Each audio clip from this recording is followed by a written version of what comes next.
Hello, everybody. Hope you're all doing well. Say all, nobody's actually watching at the minute. I know this is a time of the night when lots of the bigger channels are doing the live streams. So I'm not really expecting that many people to come in and watch this. They'll probably watch this tomorrow. But yeah, firstly, I want to say thank you to all my new subscribers. My last video did really, really well. It's got over 6,000 views on it. So really impressed with that one. Thank you to all the people for leaving a comment and liking it. Really helps out the channel. Really had a massive boost over the last few days, thanks to Dino Bane giving me a shout out as well, and lots of new subscribers coming my way from his channel. So I really appreciate everybody that is subscribing, liking the videos, sharing them. Really helps out the channel, really, really does. So want to talk about our current situation, because it's just got worse, hasn't it? Nothing seems to be getting any better. It just gets worse at the minute. We're facing huge bill increases in April, and now Starmer is deciding to poke the bear regarding President Putin with his irresponsible speech where he said he was going to put boots on the ground in Ukraine and planes in the air. Now, you can only take, if you're President Putin, you can only take that one way, that's a threat. That's not a peacekeeping force. That's a threat. That's a threat to President Putin. And then we've got Tobias Elwood, that moron, that warmongering moron, saying that we're already at war. We're already at war, on a war footing. We should be taking Russia head on. We're in no shape to take anybody on at the minute. At the minute, if we went on and we had to fight the Taliban, we couldn't take on the Taliban. Our army is ill-equipped. Our armed forces are ill-equipped. We've had to mothball several of our Royal Navy warships because we simply don't have the people to man them. We used to be a country that was renowned worldwide for ruling the waves. It's in Rule Britannia, isn't it? But we're in no fit state to actually take on Russia, a country that's comparable to our own military technology, if not, is far beyond it at the minute.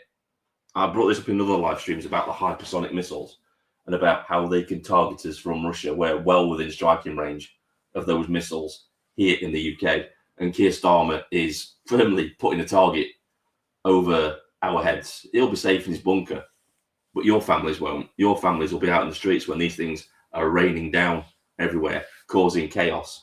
And Keir Starmer will be nice and safe in his little prime ministerial bunker somewhere, as will all the celebrities, as will all the MPs that are warmongering for this insanity. And let's not forget, Putin's a nuclear power. One medium-sized nuclear weapon just dropped in the middle of the UK. We're gone. We're done for. We're out of here. And it doesn't matter about mutually assured destruction that, oh, we'll destroy him as well. It won't matter because you'll be dead. Your whole family will be dead. The UK won't be habitable anymore. And all down to this moron that we've got in power at the minute. Let's take a look at the comment. I just can't get my head around why people of the UK are sitting doing bugger all but whinge and moan. The only way this is going to stop is if we stop it. I really think that's the way it's going. Obviously, I have to say for legal reasons that I don't advocate for any of this, but that's the way things are going. And the country's like a pressure cooker. I think after April, when all the bills go up, people are going to be in a vice grip with their finances. They're not going to be able to afford anything. You're going to see people start to foreclose on their mortgages because they can't pay them anymore, because they can't afford the bills.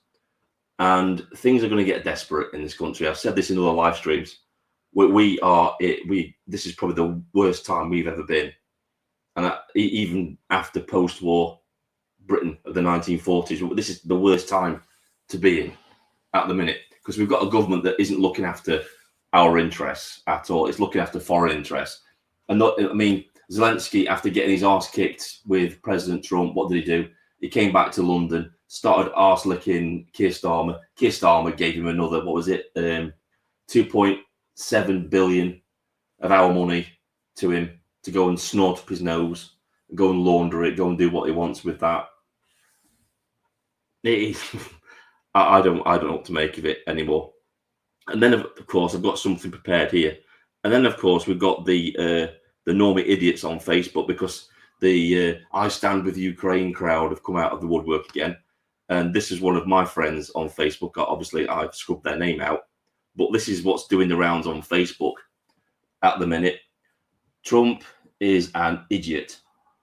You can read that yourselves. I've already read it once. It was like, these people just have no clue, have they? They've got no clue. They just believe everything that's spoon-fed by the mainstream media, and that they just swallow it hook, line, and sinker. I mean, I don't know what it was. I was watching a YouTube video the other day. I can't remember where it was. There was a guy walking around asking people how they'd vote, and this guy just came up and said, "Well, I'll vote Labour." And he asked him why, and he says, "Because I've always voted Labour." This is the mentality of the people in this country, isn't it? That they just vote the way that they've always voted, not because of the policies, but I've always done it, so I'll always vote that way. We're screwed. So to a few of the subscribers, hello, Shell Stacey, how you doing? SOS UK 65, hello. So what do you guys think to this Facebook post? It's hilarious, isn't it?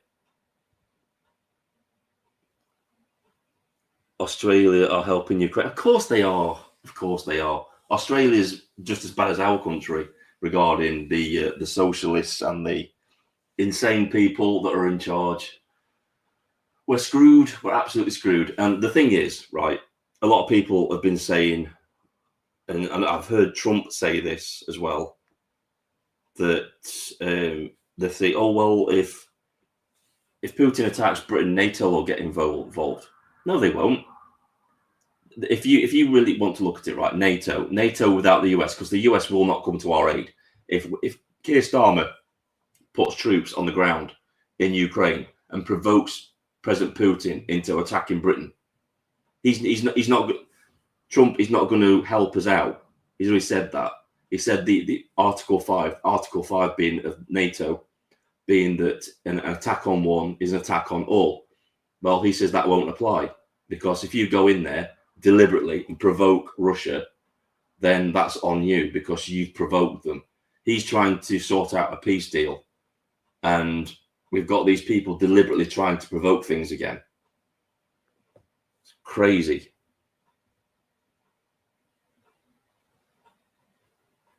I've seen as much BS from both sides.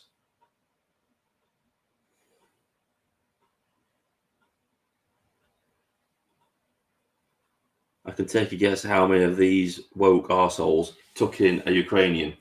We need to look after our own. Exactly. We're in a real state in this country. We are. We're in a real state. I'm one of those people. All these new people that have come to my channel, right? I mentioned it. My landlord, he couldn't pay the mortgage on the house that I rent. So the bank repossessed it, and I've just got an eviction notice. So through no fault of my own, I've always paid the rent on time and stuff like that. But from no fault of my own, I'm now looking at being evicted from my home. I'm currently looking for other places to live. And this is all brought on by the increase in mortgage rates and stuff like that. People just can't afford to pay for stuff anymore. Landlords are just like, you know what, they're selling up and just giving up because they can't make it pay anymore because of all these insane rules that are coming in.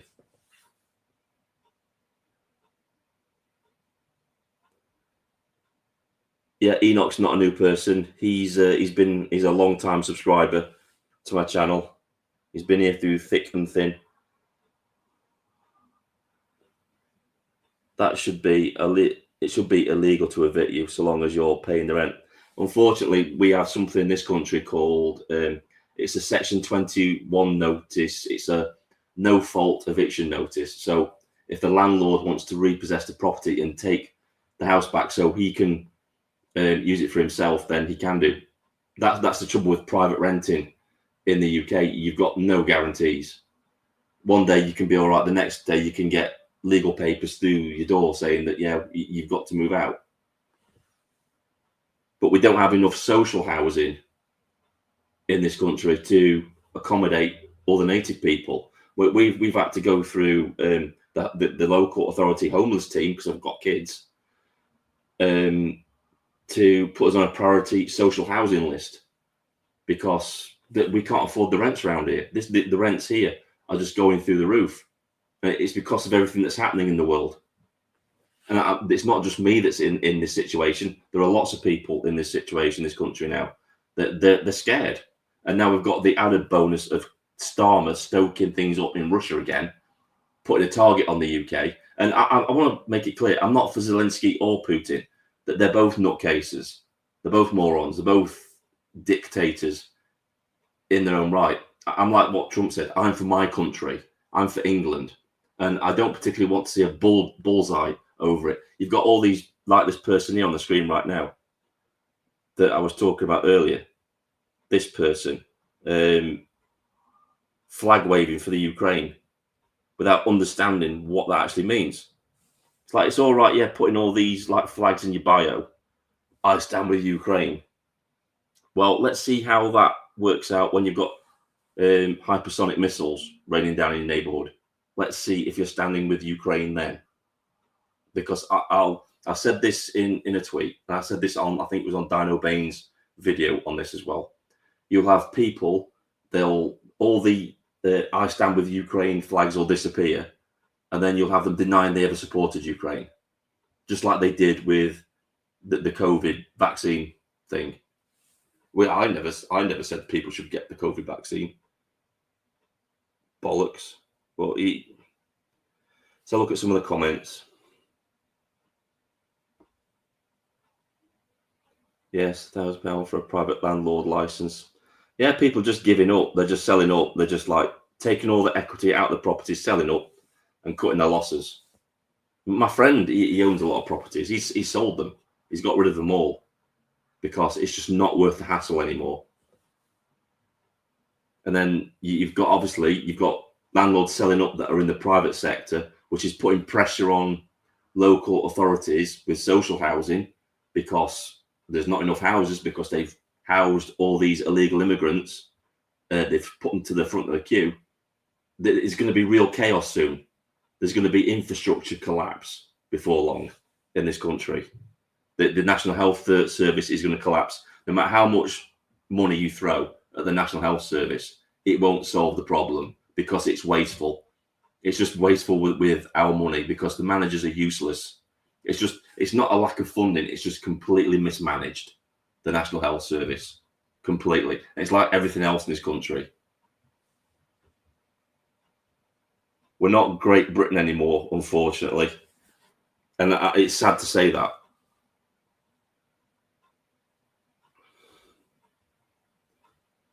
I'm surrounded by some brain-dead idiots. As far as I'm concerned, they're getting what they asked for. Yeah, don't know what that's in relation to. So what I might do in a minute, because I'm getting a few more people in the comments, I might drop the link and see if anybody wants to come in and have a chat. If you want to come in and have a chat, just let me know in the chat, and I'll drop the link, and you can come in and we can talk about things. Makes it easier just from me talking all the time. You know, it's good to have somebody else's perspective on things as well.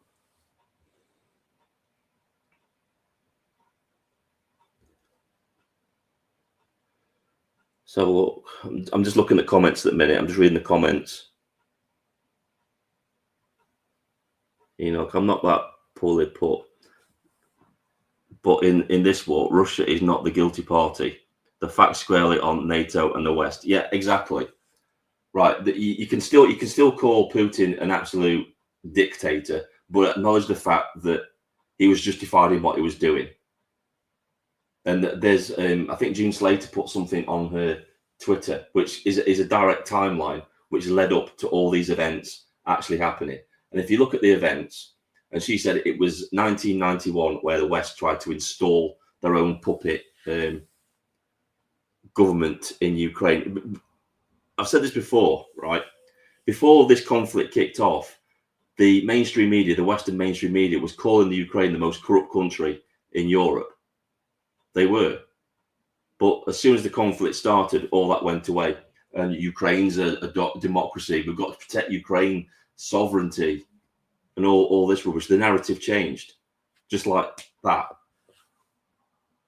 And yeah, Putin was justified, because what happened? We had the Minsk agreements.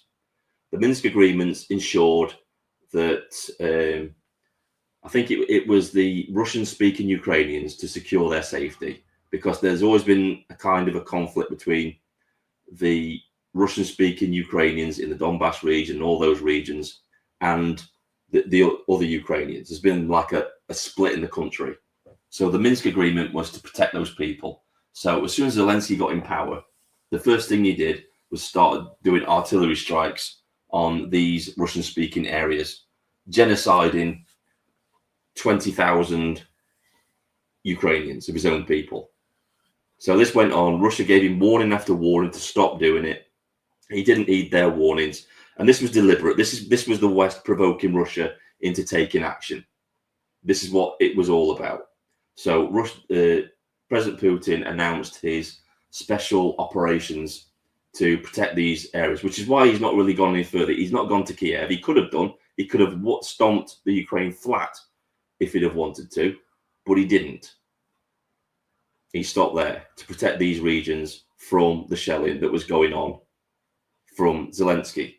So all this rubbish that I see on the screen here with this person from Facebook saying, Zelensky's a warrior. Zelensky's a clown. Zelensky was a game show host. He was a performer. He's an actor. I don't see him on the front lines. I don't see him leading his men into combat like a true leader. So he's not a warrior, is he? This is what frustrates me about all this. I was going to play the Starmer video. I might try and play it in a minute and see what happens, because my internet is not good and it doesn't like these streams. Wow, I've got loads of comments. Right. I'm going to try and answer some of these comments. I like to interact with people on my live streams. Right. So let's have a look. Try and find some juicy comments.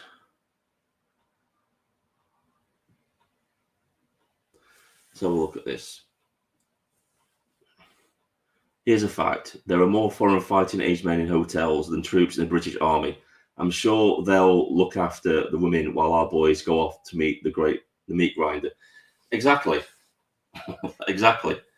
And let's not forget, there's over 40,000 jihadist Islamists on the terror watch list as well.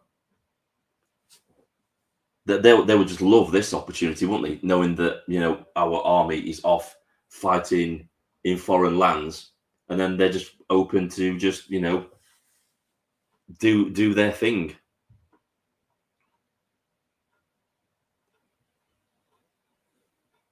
I'm sorry I'm not getting to all the comments, just going pretty fast. I'm not actually used to all these comments. Sorry about this, guys. Right, let's have a look. Steve. Ukraine had 3 people, and each time it has been hijacked by politicians. Exactly. I think that the one before Zelensky, that was basically a Russian puppet leader. And then obviously the West didn't like that idea, so they installed their own puppet leader in Zelensky. So that both sides do it. Russia does it and the West does it. And, obviously the people of Ukraine, the civilians, they're the ones that pay the price for these politics. I actually had somebody come in the comment section the other day and say that it was bollocks that there was no, because I said there was Nazi militia fighting on the front lines in Ukraine, which is true. And they just come back and just said bollocks. And obviously they've not done the homework on that there are Nazis. I mean, there was I think, obviously Steve might know this, I forget his name. There was a Russian leader at the time that fought alongside the Nazis during World War II. He had an insurgent army that fought alongside and these battalions, I think it's the Azimov battalions or something like that, that honour this guy who was their Second World War hero. They honour him by fighting in the war against Russia. Yeah, this guy, that's it, Steve, you've got it. I knew you'd come up from me, thank you. This guy, I don't know how you pronounce that, Stefan Bandera. I think that's how you pronounce it. Yeah, Azov. How do you pronounce that? That's it anyway. But yeah, they're the battalions fighting on the front lines that are going around doing not particularly nice things to people. To Starmer sending money to. Yep.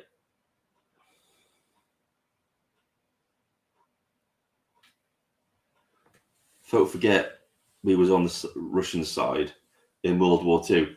Although in the beginning there was a non-aggression pact with Hitler and Stalin. Obviously, Hitler broke the non-aggression pact. But there was a non-aggression pact. But then Stalin came on our side, yeah. It's pronounced as it is in the sea next to Crimea. Right, okay.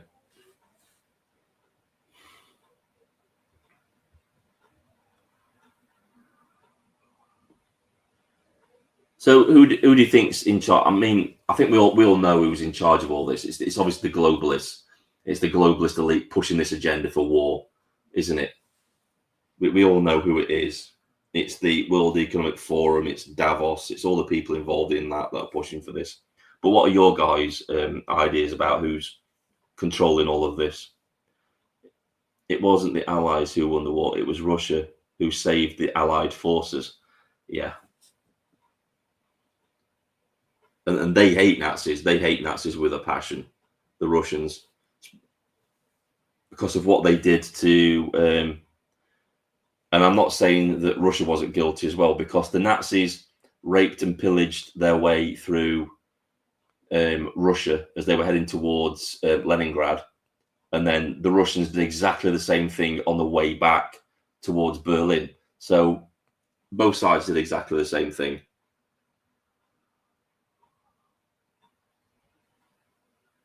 Yes, the strings are attached, but are invisible. Yeah.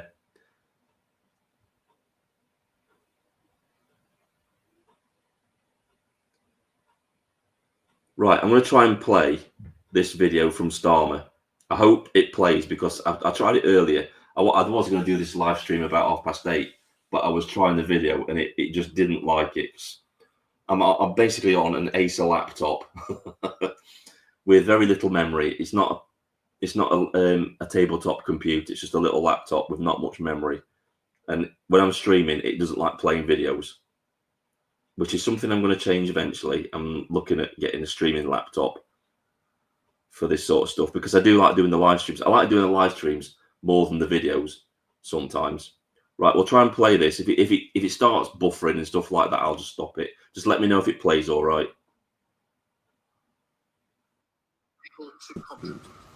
But that can't mean that we sit back.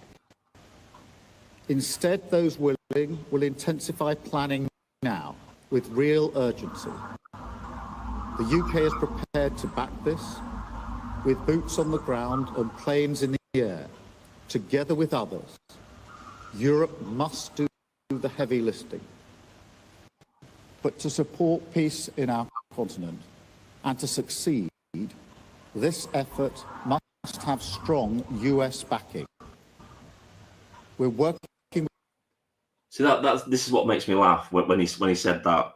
You know, he was like puffing his chest out like a pigeon, but then said, we still need US backing. It's like, yeah, you're nothing. You're nothing without the US. You're not going to do anything without the US. All this puffing and posturing about sending troops into Ukraine, they aren't going to do anything without the say-so of the US. This is just them banging their shields and trying to make them. They're like a cat when you scare a cat and it jumps up, it tries to make itself look big. This is their version of it, because they're nothing without the US. NATO is nothing without the US. If NATO decides, yeah, we're not going into Russia, NATO won't go in. They just won't. NATO won't do shit about this. With the US on this point, after my meeting with President Trump last week. Wasn't a meeting, was it? It was you. It was Keir Starmer being a simp. He was an absolute simp in that the body language. It was like he was the submissive and Donald Trump was the alpha. That's the body language that I got from that meeting. If you look at it, little Keir Starmer was the simp, President Trump was the alpha, and Keir Starmer was his bitch. That's what I got from that meeting. And let me be clear, we agree with the President on the urgent need for a durable peace. Now, we need to deliver together. Finally, we agreed that leaders will meet again very soon to keep the pace behind these. I like it when he says that, but we're going to deliver together. Is he going to go on the front line? Is he going to lead the troops from the front? And you know when because this isn't going to be like we had in Afghanistan or Iraq when we're taking on ISIS, when we're taking on the Taliban. You know, Russia's got comparable technology to us. They can just drone strike us with their little computers. You know, with just suicide drones straight into troops. We're just not prepared for it. We're not prepared for this at all. See what Steve's got to say. I have to see what I'm doing a bit, Steve, because I can't put it on screen at a minute. For some reason I've got this on. Right. Yeah, Starmer at the White House was to get spanked, and Zelensky was there for the spanking. Yeah, I want to bring that up as well, right? Because a lot of people have been saying, oh, it shouldn't have been televised. This shouldn't have been done live on TV. I think it should have been. I agree that it should have been. Zelensky picked his battleground, and he got absolutely annihilated on it. If Zelensky wanted to do things behind closed doors, he should have kept his mouth shut and respected what they were saying to him. But he didn't. He had to kick off. And if you look at Dan Wootton's video, I think he's just released it today. Zelensky is saying, is calling JD Vance a bitch in Ukrainian. And he says it twice. That's how disrespectful he was. And yet we've got these idiots on Facebook saying, Zelensky's a warrior. He's an absolute warrior. He's not a warrior at all. He's a jumped up little prick.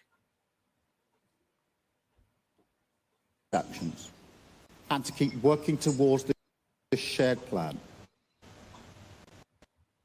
We are at a crossroads in history today. This is not a moment for more talk. It's time to act, time to step up and lead. I wish he'd do that with our borders. I wish he'd stop talking about fixing our borders and actually take some action and fix them. But no, he's talking about Ukrainian borders. He'll quite gradually send troops to go and defend a foreign country's borders. He won't even defend ours. And to unite around a new plan.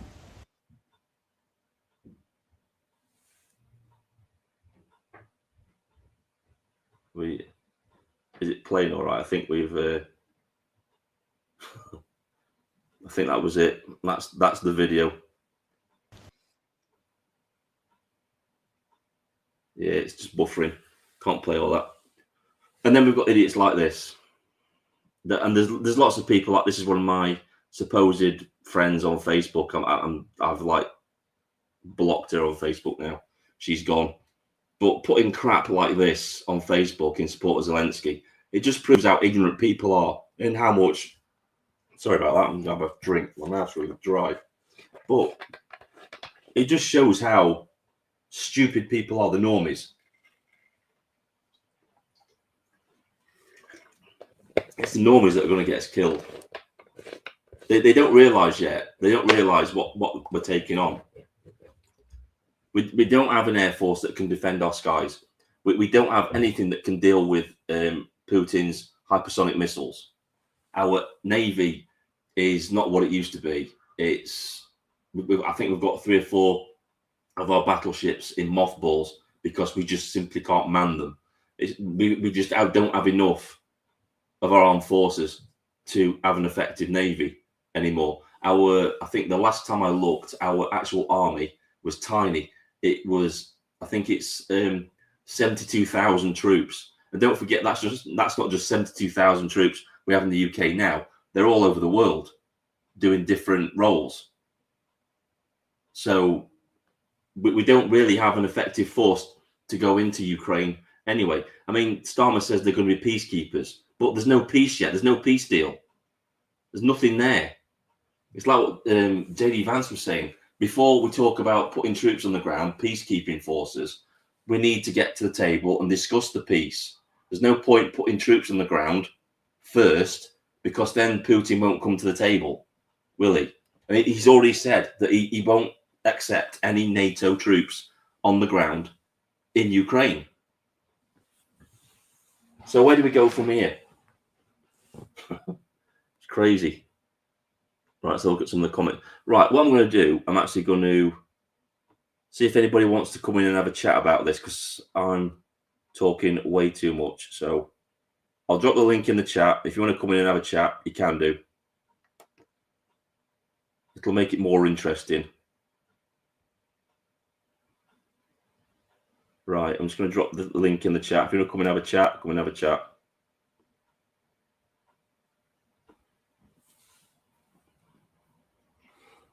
Right, the link's in the chat. If you want to come in, you can come in.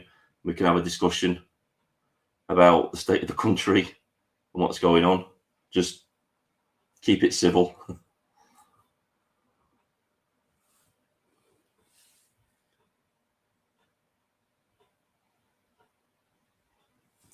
So I've seen a video. It's shown what would happen if the UK was attacked by a Russian nuke.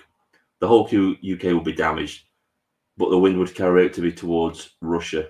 It depends which way the wind is actually going that day. I don't think Russia will use nukes against us anyway. If Putin's smart, he'll use conventional weapons, because he knows if he uses conventional weapons, he can keep the US out of any conflict. The minute he starts using nuclear weapons, that's going to make the US nervous, and he doesn't want to do that. We were talking about this. I think it was me and Steve were talking about it. Just one hypersonic missile into one of our major data centers, one of these data centers that controls all our personal information, all our banking information, information about transactions with banks, our direct debits. One hypersonic missile targeted at one of these things would cripple the country. It would send the country into chaos. You imagine all these people not getting paid, can't access their bank accounts. Vital infrastructure would collapse because of this. He doesn't have to drop a nuke on the UK. Just doesn't have to.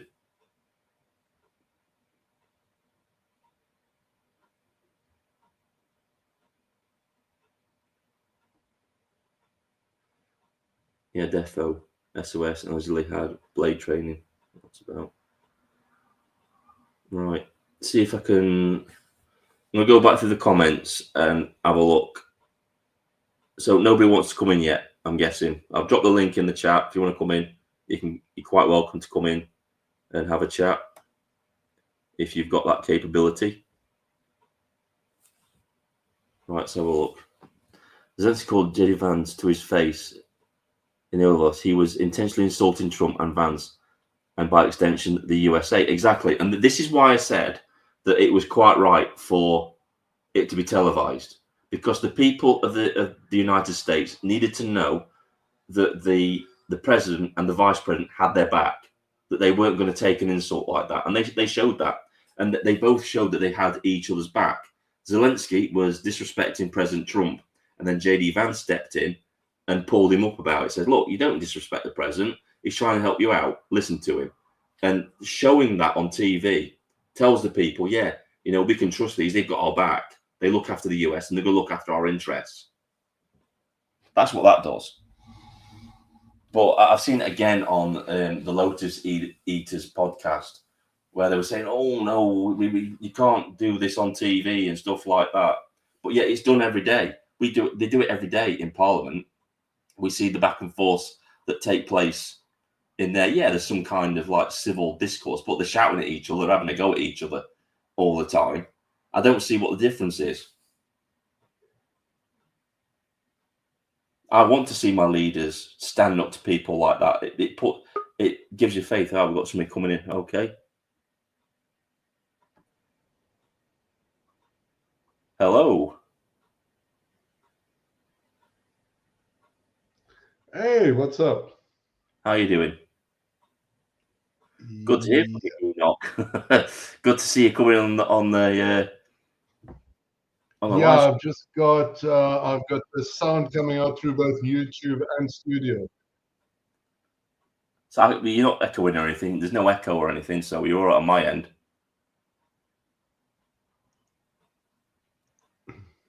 Okay, I switched off the sound on YouTube, so we're now just on studio. I'll just get rid of this picture because I'm sick of seeing it on the screen now. There we go. Yeah. Yeah, so how's it going? How you doing? I wish we had the leadership that you've got in the US. I really wish we got that. I'm not in the US. You forget I'm in Israel, man. Oh yeah. Yeah, I wish. Well, to be honest with you, I wish we got your leadership in Israel as well. To be honest with you, I'm not particularly happy with our leadership right now. We should have finished the war a long time ago. Yeah, I think there should have been like decisive action. I mean, Hamas were on the edge, weren't they? At one point, it's like just go in and finish them off. Just finish them off, and be done with it. It should have been the same with Lebanon. It should have been the same with Lebanon and Hezbollah. You know, snatching defeat from the jaws of victory every time. We had the same issue out in Iraq. We had ISIS on the back burner, and every time we had them on the back burner, they told us to pull back. And it's like we need to finish them off. If we don't finish off their leadership, they're just going to come back stronger. They're going to build up again, and they're going to come back again. And what's happened? Yeah. They're back. They're back again. They're in Iraq. They're running wild in Iraq at the minute. I've got friends that are still out there doing private security, and they say it's worse than it was before. So they don't learn. Our leadership just doesn't learn. Yeah, and now they're installed, and now the whole world is celebrating the installation of Al Qaeda, an Al Qaeda terrorist with a $10 million US bounty on his head, as the new ruler of Syria. The Middle East is just it's never going to be stable, is it? And I have to be careful what I say, but it's just Islam. Islam it's a plague. It's an absolute plague. And people keep saying, well, what about the moderate Muslims? Well, I can assure you, I was out in Iraq and I didn't see one moderate Muslim. They don't exist. Yeah, moderate Islam and Islamism, they're both the terms. You know as well as me. You know they're Western invented terms. You know. Yeah. The thing is, if you mention Islamism or moderate Muslim or radical Muslim to a Muslim, they'll look at you. What the fuck are you talking about? Yeah. What the West refer to as moderate Muslims are non-practicing Muslims. They're like non-practicing Christians. They don't take the text seriously. They just Muslim in name only. That's what they refer to as moderate Muslims.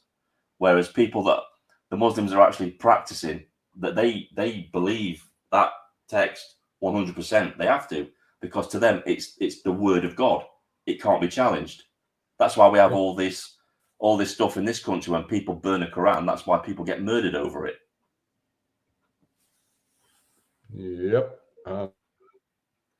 But regarding the current situation that our country has put us in now, people just don't realise how much danger we're in regarding Russia. They just think it's like the Middle Eastern wars. It's over there. We will never see anything happen over here or anything like that. But Putin's the sort of person that would make a point. He would make a point. He would launch a hypersonic missile at the UK just to make a point, saying, we've got you in our sights. Sorry, I missed a bit of what you said there. I was fiddling around with sound, trying to work out. Yeah, I was just talking about Putin making an example.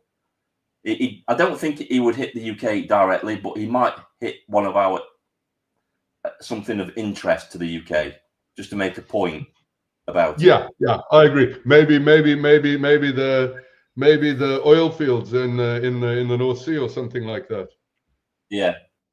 You know. So, it must have been an accident. You know, like we did with his gas pipeline. An oil rig might just suddenly just explode for no reason. Tell me, whatever happened with that Russian ship that was supposedly adrift in the Channel or in the North Sea off the coast of Britain a month or two ago? You remember that? Yeah, I remember that. I just never heard anything about it since. It just went vanished, dead. huh? Just vanished from the news cycle. Yeah. So you're in Israel now, then? So. Yeah, I've been in Israel for a long time. Yeah. At least you've got your Iron Dome system. I'm not a big believer in Iron Dome. Iron Dome, no war was ever won defensively. Yeah. The whole point of Iron Dome is to bankrupt Israel. Think about it. One Iron Dome interceptor rocket, interceptor missile, costs something like $30,000. Wow.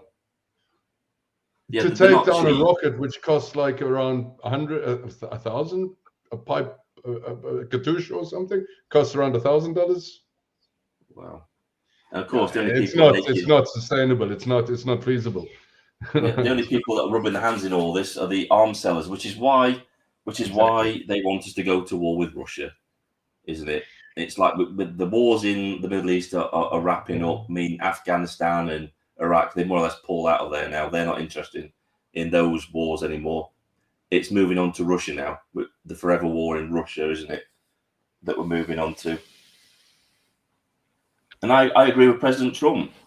It's like they're moaning now, saying, well, we want a seat at the table with any negotiations. And he quite rightly said, you've had 3 years to negotiate. You were at the table for 3 years and you didn't do anything. Exactly. I love the way Trump called out Biden and the Biden and Obama in that meeting with Zelensky. Yeah. And the thing, what do you? I agree. People keep saying that they shouldn't have done this on live TV. But, why not? But, yeah, people need to see that. I mean, obviously, they're not going to. Obviously, they're not going to do the negotiations live. But things like that, where they have the initial meeting, if he's disrespectful, the people should see it and see their leaders slapping him down like they did. I am even seeing. I've been seeing reports the last couple of days that Zelensky had actually, this was planned in advance. There was firstly the meeting he had with Congress, with senators or congressmen before, where they'd actually planned that Zelensky was going to what's the word for it? Was going to sabotage Trump. It wasn't just off the cuff. I mean, the guy's an actor. The guy's a professional actor. Has been for half his life. Oh yeah, that's why they chose him to be the puppet leader. He's a perfect person. He'll read off a script and he'll take orders. That's why he's in there. And I don't understand why people keep saying. I know that Putin is a dictator in his own country, but he was provoked into this to do this. Zelensky started like bombing the Russian-speaking Ukrainians, and they didn't go in at first. They said you need to stop doing this, and he broke the Minsk Accords. I've got somebody else wanting to come in now as well. Oh yeah. Let's see. Okay. Yeah. We'll add this guy. Haven't had one of these panels in a long time. Hello. How you doing, mate? You all right? Hi, mate. Just give me a second, because I think I need to sort my sound out from this side. Hello, Kenny.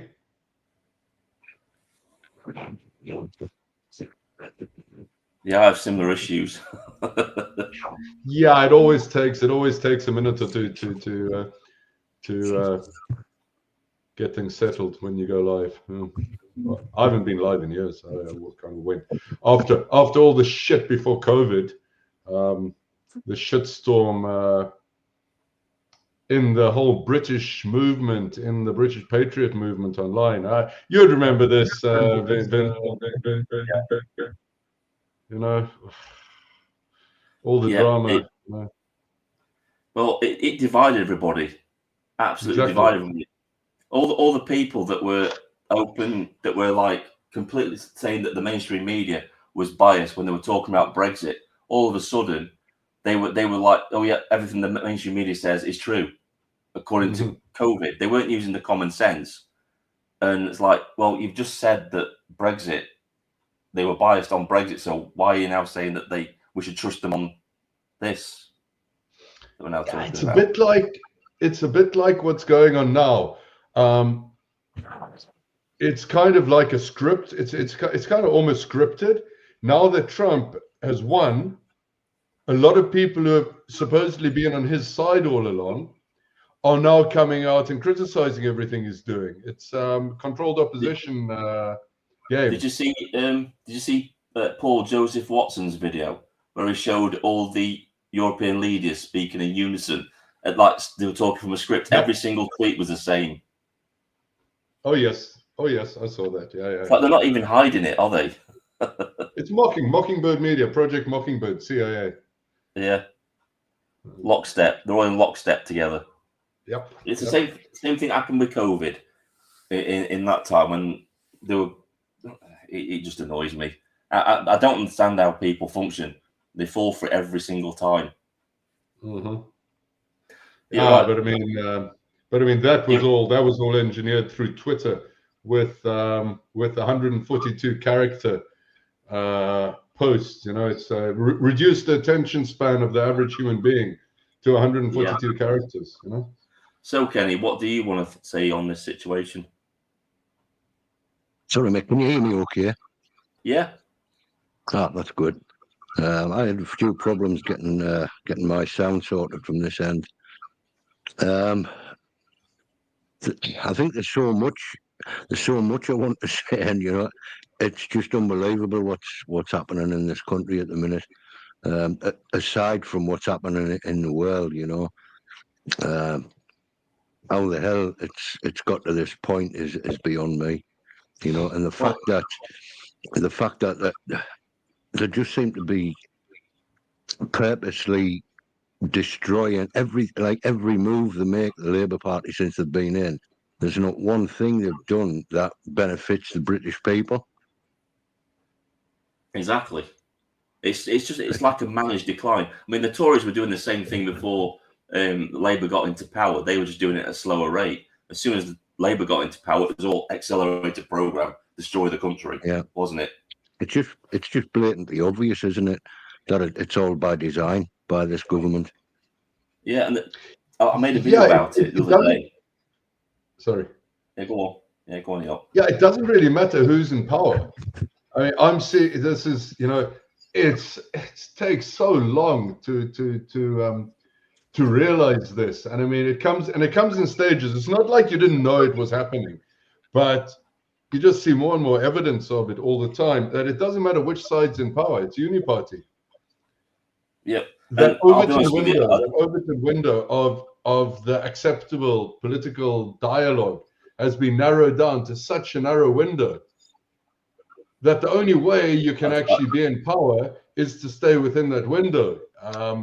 So both parties are this far apart, literally. You know? And the thing is, right, we're going to see no difference in the Reform Party. I mean, I was hoping that they were going to be some kind of change and bring some kind of like reform to the country, but they're not. And from what I've seen of them, they're not. They're just more of the same, unfortunately. And it's each of the same arse. Exactly. I mean, you look at what Ty said the other day. Oh, yeah, I support Ukraine and all this. It's like it's just mainstream rubbish again that we're going to get from them. And I know there's probably a lot of new subscribers that probably support reform. And I will say this: I support reform as an idea. I don't like the leadership. The leadership needs to go. They need to get rid of Farage and Tice, and Zaya Youssef. They need to get rid of him as well. Bring in Ben Habib and have Rupert Lowe, and you know, dream team. get the country back on track. Yeah, I totally agree. Ben Habib and the other guy, Rupert Law, they seem to be sort of talking on the same level as what I am as well. You know, I mean, I joined Reform about a month ago, and I was sort of on the fence of whether I should or not. But then I thought, well, what other choice have I got? And I'm at the point now where I don't even think it's going to come to elections. What's going to stop this? I think I don't think we've got time for elections, because we'd be well and truly up shit's creek without a paddle. I'll be honest with you, right? From what I saw from the German elections, I think the same thing's going to happen to Reform. Everybody's expecting this massive landslide victory, and I don't think they're going to get it, because they're not going to allow them to get it. For one, and I can't see the country lasting 4 years, to be honest. No, I don't think the Labour Party will actually last the full term in power. I think they're going to do something monumentally stupid, and they're just going to have to call a general election, because nobody's going to want them. We don't want them in power anyway, do we? What they were elected on? What was it? 30% of the 20% of the vote. Yeah, 20%. Yeah, and it's so basically it's they got into power. Yeah, they got into power by default. That was it. Yeah. It wasn't that they won by a landslide. It was the fact that the Tory vote collapsed. That's what put them in power. That's it. Yeah, I mean, party politics. I mean, I don't even think it works anymore. I haven't for a long time. You know, and besides the politicians, we've now got the police who are backing them up. So we don't stand a chance, you know. And I think what it's going to take is when the majority of the people realise that there's nothing left to take from us, and we've got nothing to lose. I think that's when they're going to be in trouble. You know, and I think we are. I think we are heading for civil war. To be honest, it's inevitable. I think that's when people are the most dangerous, is when they've got nothing else to lose. Yeah, and we're not far. I think after April, when all these new, when all the tax goes up and all that kind of stuff, it's going to put all those people that are already struggling even under even more pressure, and it's just going to collapse. Yeah, I totally agree. Totally agree. You know, and it's good that we've got this platform to sort of speak on, but where does it go from here? You know, the only people listening to YouTube videos are the people who don't watch the BBC. Exactly. And there's far too many watching the BBC for anything to happen. You know, for any sort of different views to be seen. You know, they believe in the shite what they're spouting out on the BBC and ITV and Channel 4. Just a quick message for Mark in the comments there. I am from the northeast, as you can probably tell. I'm originally from Hartlepool, and I'm now living in a little village called Walsingham in Durham. So I'm really pleased because it's quiet. I watch on YouTube all these demonstrations in London and this fucking shite that's going on with the Palestinians and from the river to the sea and all this crap, and I just couldn't cope with living there. I really couldn't. I'll be honest with you, everybody's getting. You know what? When I was in Iraq, because I've seen what these people are capable of.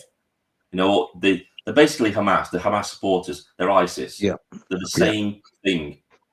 And I see these people in the streets, and my blood boils because I was out there to stop these people coming to this country. Yeah, you know, we were the first line of defense. That's the whole point of us being out there, was to make sure these people never made it to this country. And what did our politicians do? They opened the floodgates and just let them in. It's unbelievable, isn't it? Vinny. Yeah. Muslim Hamas. I don't know if you knew this. I'm sure you probably did, but you know, so much information going on. Hamas is the Palestinian branch of the Muslim Brotherhood, of the global Muslim Brotherhood. Yeah, we allow them in this country. Turkey, Erdogan's party, the AKP, Erdogan's party in Turkey, is the Turkish branch of the Muslim Brotherhood. It says a lot when you've got, the United Arab Emirates that ban them. They don't allow them. Yeah. They're not allowed in Saudi Arabia. They're banned. It's a banned terrorist organization. They won't allow them to function there. So they're in our country. And it's a bit of a thing, isn't it, when you've got the Arab states asking us why we're harboring Islamic terrorists. That's something that Pakistan used to be accused of all the time. But now we're getting accused of it. It's exactly what just happened in Syria. That's Al-Julani, Al-Shara, the new leader of Syria. He had a $10 million bounty on his head as an Al-Qaeda terrorist since 2017. And now he's suddenly being treated as the democratic ruler of Syria. It's crazy times we are living in, and I think it's if you face in the streets, and I see people walking around with those kafir on, like the cosplaying, as Charlie Veach would say, the cosplaying being Hamas fighters and stuff like that. It just makes me sick. Yeah, most of those cosplayers, most of those LARPers cosplayers would be the guests of honor at the next Gaza rooftop party. Well, I told them, I actually told them to the face, because when I went to a stand up to racism counter protest, I told them to the face, but I went to Iraq. I've seen what these people do to gay people. If you were out there dressed as you are now, you'd be dead. You'd be hanging from a lamppost. Oh yeah. You'd be dragged behind a motorbike through Gaza if you were gay. Yeah. That's the thing, like everybody sort of has to bow down to their rules. We've got to play by their rules.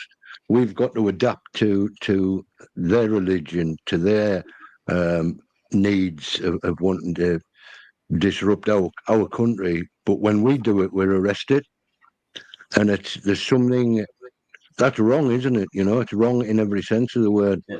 Did you see my video that I put up last night about that Muslim guy coming up and saying that St. George's Cross offends me? Yeah, I did. Yeah, shocking. And this is how confident they're getting now in this country, that they can walk up to an Englishman in his own country and say, "Your flag offends me." I couldn't do that in Iraq. I couldn't go up to an Iraqi and say, "Your flag offends me." I couldn't do that in Saudi Arabia. It's like the guys just said, you'd be swinging from a lamppost before you got the sentence out. Why are certain countries allowed to be patriotic but we're not? That's what I want to know. It's unbelievable, isn't it? And the thing is, where's the fight back from people that like? It's like the old saying, isn't it? Like, what's the use of sort of closing the gate after the horse is buggered off? And that's exactly what's happening right in front of everybody's eyes. It's been done blatantly. It's not been hidden, and I just can't understand the sort of psyche of the British people anymore. It's to just. I mean, like, fair enough. I can sort of understand to an extent people thinking that they can't do anything about it, but there's 67 million of us in this country. If only 1 million of us went to London, they would shit themselves. Even if they brought the army in, they couldn't stop it. Well, exactly. I mean, what have we got? I think countrywide we've got 20,000 police. 20,000, and let's face it, they're not exactly up to standard, are they? From what I've seen, walking around my hometown, if something kicked off in the town centre, that they won't be able to stop it. No, and the only way they sort of can do anything really is as if there's about 30 of them. When they're on their own, they're no good. Yeah, and then they'll send in a 4 foot lesbian. I see them walking around town in twos, and these little tiny women, they're about 5 foot. And it's like, what are you going to do if some mad knifeman kicks off in the town centre and starts trying to kill civilians? What are you going to do? Have you noticed as well when sort of there's an incident sort of going on, and you sort of see this small, really small policewoman, and then all of a sudden, as soon as a couple of bobbies turn up, she's all brave, like, oh, fucking, it's the I think in my opinion, I think what needs to happen, and I know it sounds extreme, but I think the whole of the British police force need to be disbanded, and it needs to start from scratch, because Well, it's Peter just Hitchens said that. Peter Hitchens said they're not fit for purpose. They need to be scrapped. not. We need to have like some. Maybe it will take just like putting the army on the streets, disbanding the police, and retraining them all. Because let's face it, the College of Policing's woke.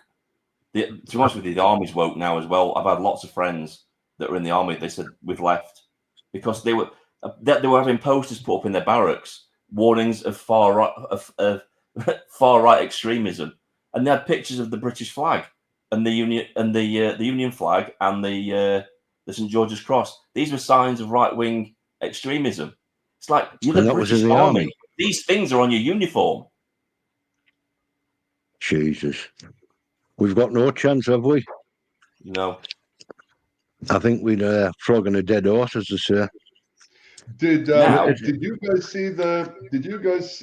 I don't know if either of you watch Charlie Kirk's. You know who Charlie Kirk is?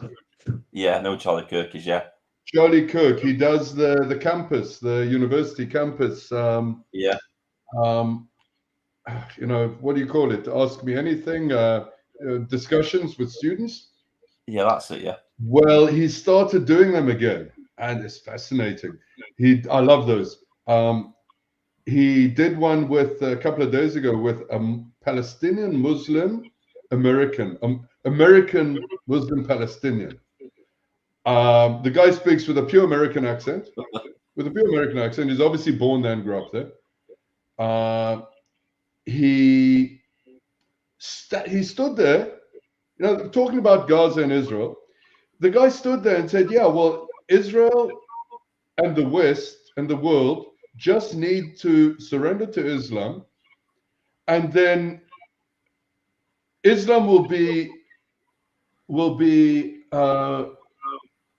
perfectly peaceful, and of course they'll take the jizya tax from all the non-Muslims, but then the non-Muslims will live under Islamic rule, and the jizya tax that is taken from the non-Muslims, from the infidels, will be given back to the infidels.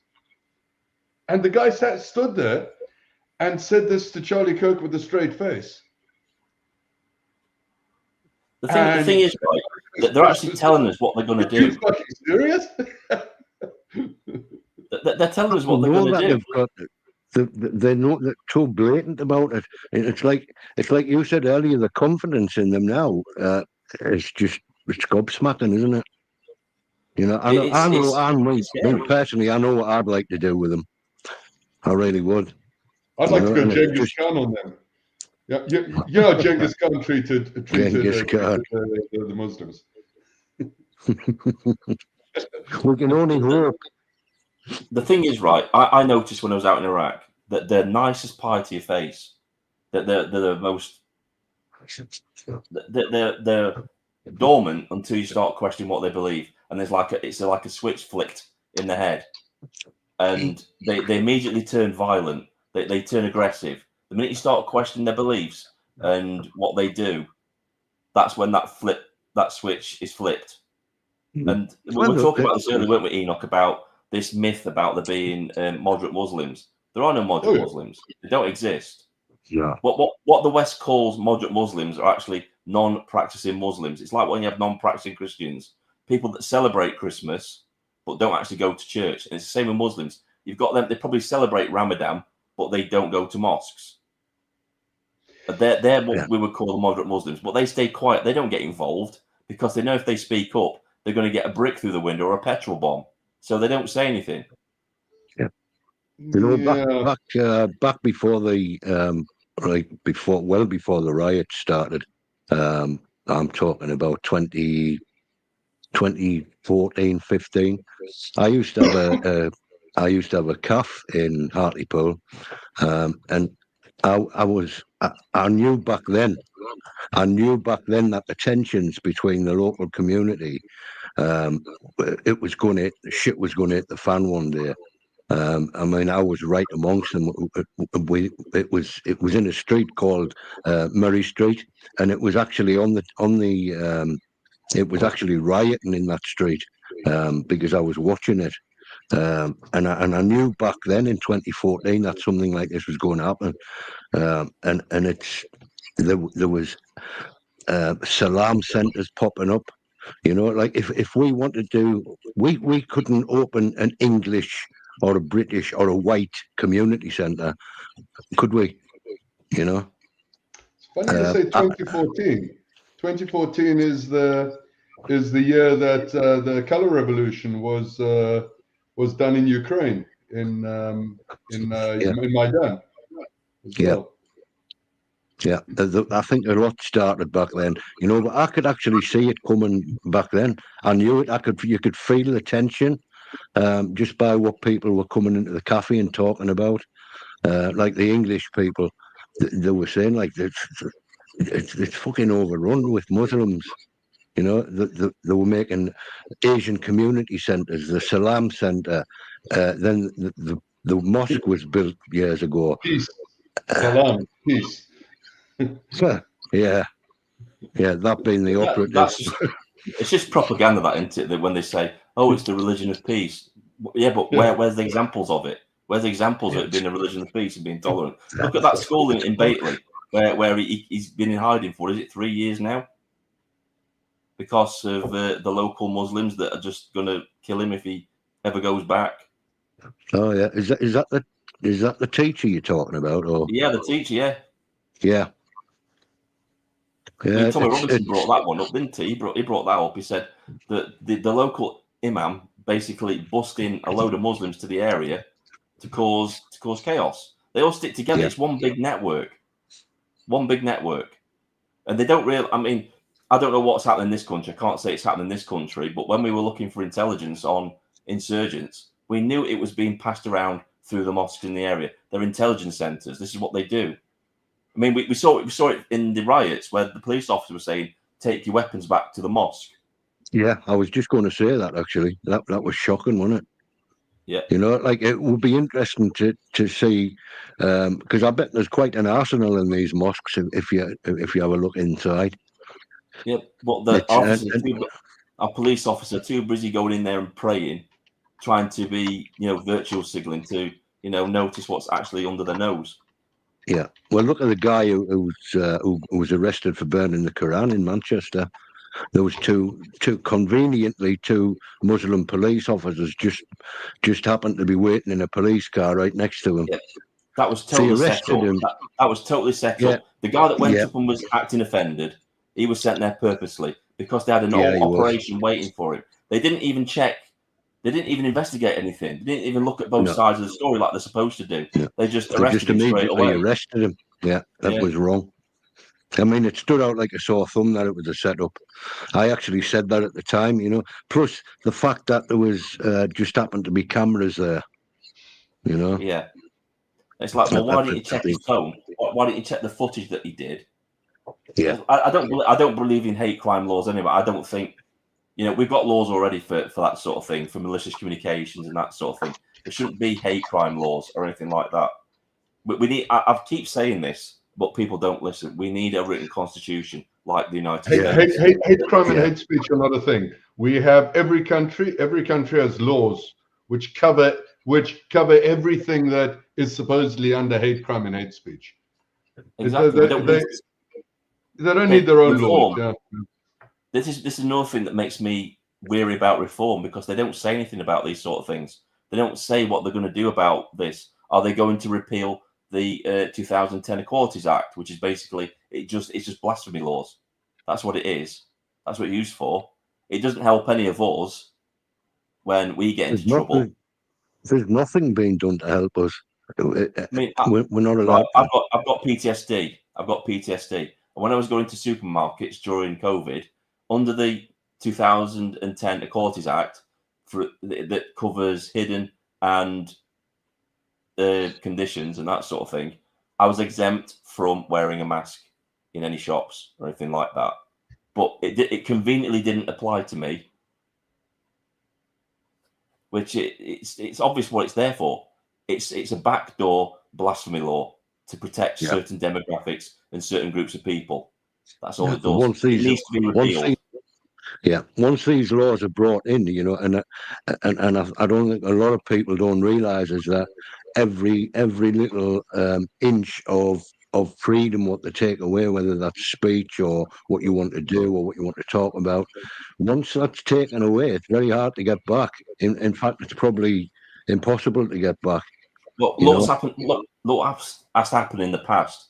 Governments never give you your freedom back. You have to fight for it. It's always fought through civil wars or revolution. That's the only way the people ever reclaim their freedom or their freedom of expression. I mean, look, the same thing happened in the American Civil War and the Revolution, didn't it? When they formed the country, the British government didn't give them their freedom; they had to fight for it.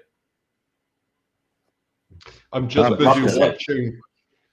I'm just busy binge watching that TV series from like, I don't know, 10 years ago or so, 8 years ago, Sleepy Hollow, about Roanoke and the first colonies and the first British colonies in America and everything that went on. Really, it's great stuff. To be honest with you, I think a lot of people are having to do that now. Yeah, I'm watching like 80s films and films from the early 2000s, because the garbage they put out nowadays has just got the message in it. It's just like all woke crap, and it's like, no, switch off. I'm not interested in it. Yeah, exactly. When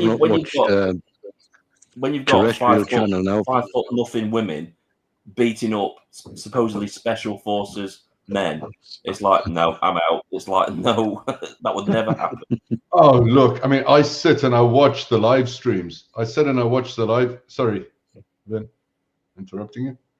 No, it's all right. You go ahead. All right. I sit and I watch the live. I watch a lot of Charlie Beach. In fact, actually saw that he put a new one out today. I've still got to watch that. You know, I watched the cops, the British cops, compared to, I don't know, 15 years ago. British cops today, they couldn't chase down a fucking donut. Most of them. It's because they're too busy online, like policing thought. They're not actually doing the job. I mean, but I mean, they actually recruit these cops. They recruit unfit, unhealthy, virtually obese male cops, and 4'5" and 4'5" women. That's all the diversity, equity, and inclusion rubbish. Because at one time we used to have like a 6 foot standard. You had to be 6 foot tall. One time, one 6 foot cop could do the job of 5 of these useless whatevers today. You know. Exactly. Well, I remember, I really suggest everybody subscribe to a channel called Crime Bodge. He's awesome. He's brilliant. He deals with all this sort of stuff. I've seen him around for years. Brilliant. He's Crime Bodge. Crime Bodge, been around a long time. Go check him out. He's brilliant. I think I've actually subscribed to him a while ago. But I'm not getting any notifications for any channels I've subscribed to. I'm not getting any notifications through. No, I'm basically shadow banned because my comments, I don't get any notifications for comments at all. I've had to go into my actual, your video management section. I've had to go into there and read the comments in there because they don't appear on my videos. There's something dodgy going on. I think we're all due for a knock on the door shortly. We'll be in the next cell to Tommy shortly. Yeah. You guys remember last time Tommy was in prison when he was in the cell just down, 1 floor down, and next to Julian Assange? Yeah, he was. Yeah. Really? Yeah. He was in the cell, basically a cell next door to. They used to shout to each other, Tommy and Julian Assange. When he used to go to the exercise yards, he used to have like conversations and talk about their experiences and stuff. But we're talking about Civil War earlier. The one thing that would set this country on fire is if they did something to Tommy, or he died while he was Yeah, in they would. prison. Yeah, that would be the it. It would be I it. mean, I think that would be one way he could. Tommy could save it. Unfortunately, he'd not be able to save himself, but that would kick off big style. Did you see? I mean, Did you they see the tried. response? Did you see the response the government gave to Lord Pearson's questions to government? They've actually said there are no civil prisoners in maximum security prisons. Yeah, and that just goes to show, doesn't it? It's the shit scared of Tommy Robinson, what he knows.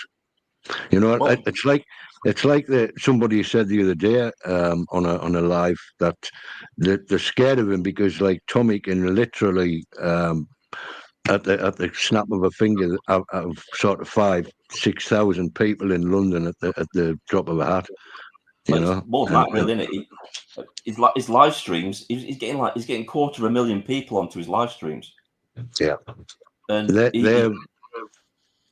they want to clamp down on people. Tommy has Elon Musk. Tommy has Elon Musk speaking, Trump's right-hand man, speaking up for him now. You know? Yeah. It's sad that it's actually took an American, you know, to sort of bring that to the fore. What do you guys think? Right, I want to ask you guys this question. Right, what do you think to these people that come and call Tommy Robinson a grifter and say that he's doing this for the money? Because I think it's ridiculous. Yeah, it is.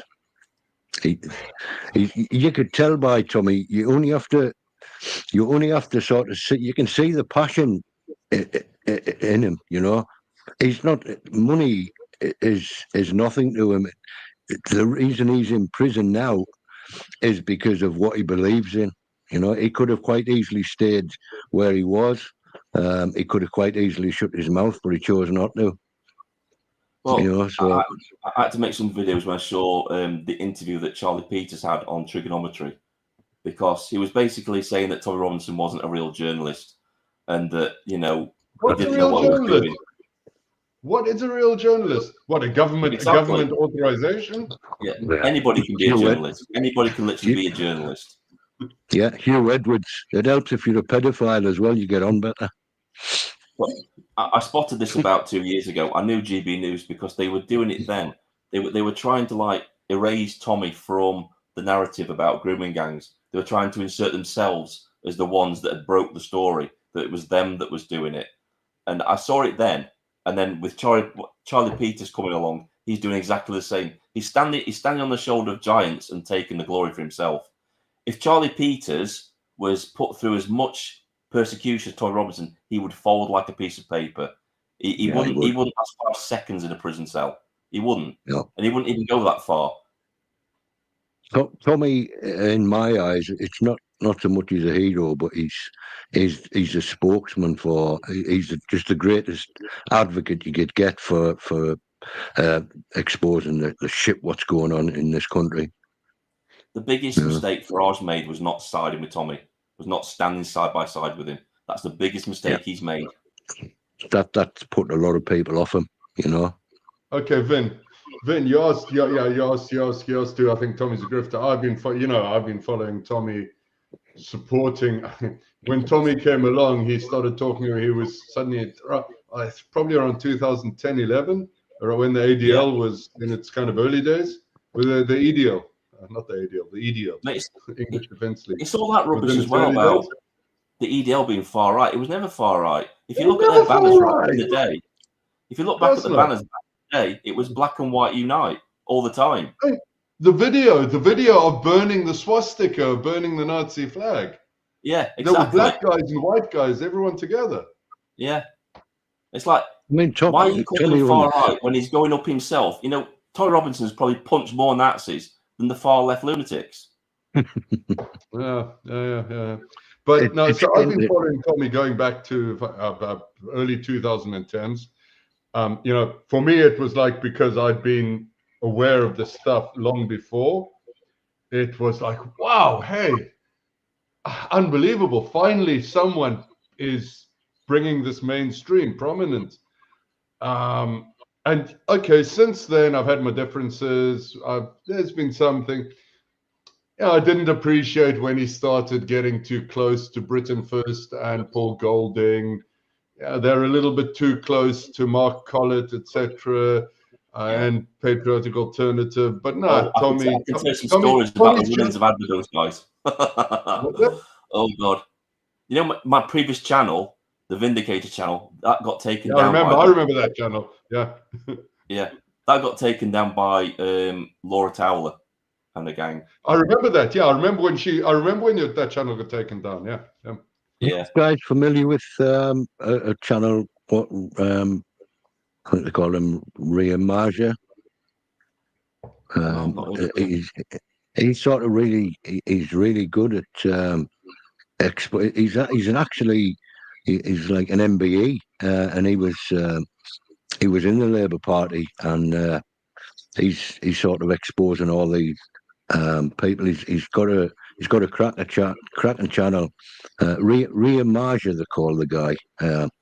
Kenny, what's your channel? Have you got many subscribers? Do you make videos on your channel, Kenny? I don't know. I started off a couple of years ago. I started like a true crime channel, and I only done that because I was sort of, drop your channel link in the comment section. I'll send me a link to it, and in my next video I'll actually promote it, and I'll get some subscribers. I think everybody needs. Yeah, Kenny, I think I remember you did it. I remember your face from a few years ago from videos. Yeah, I was. I actually went to a live stream with some Patriotic Alternative, and I actually, went in there and wrecked them, and they didn't like it, and that's why they went after all my videos.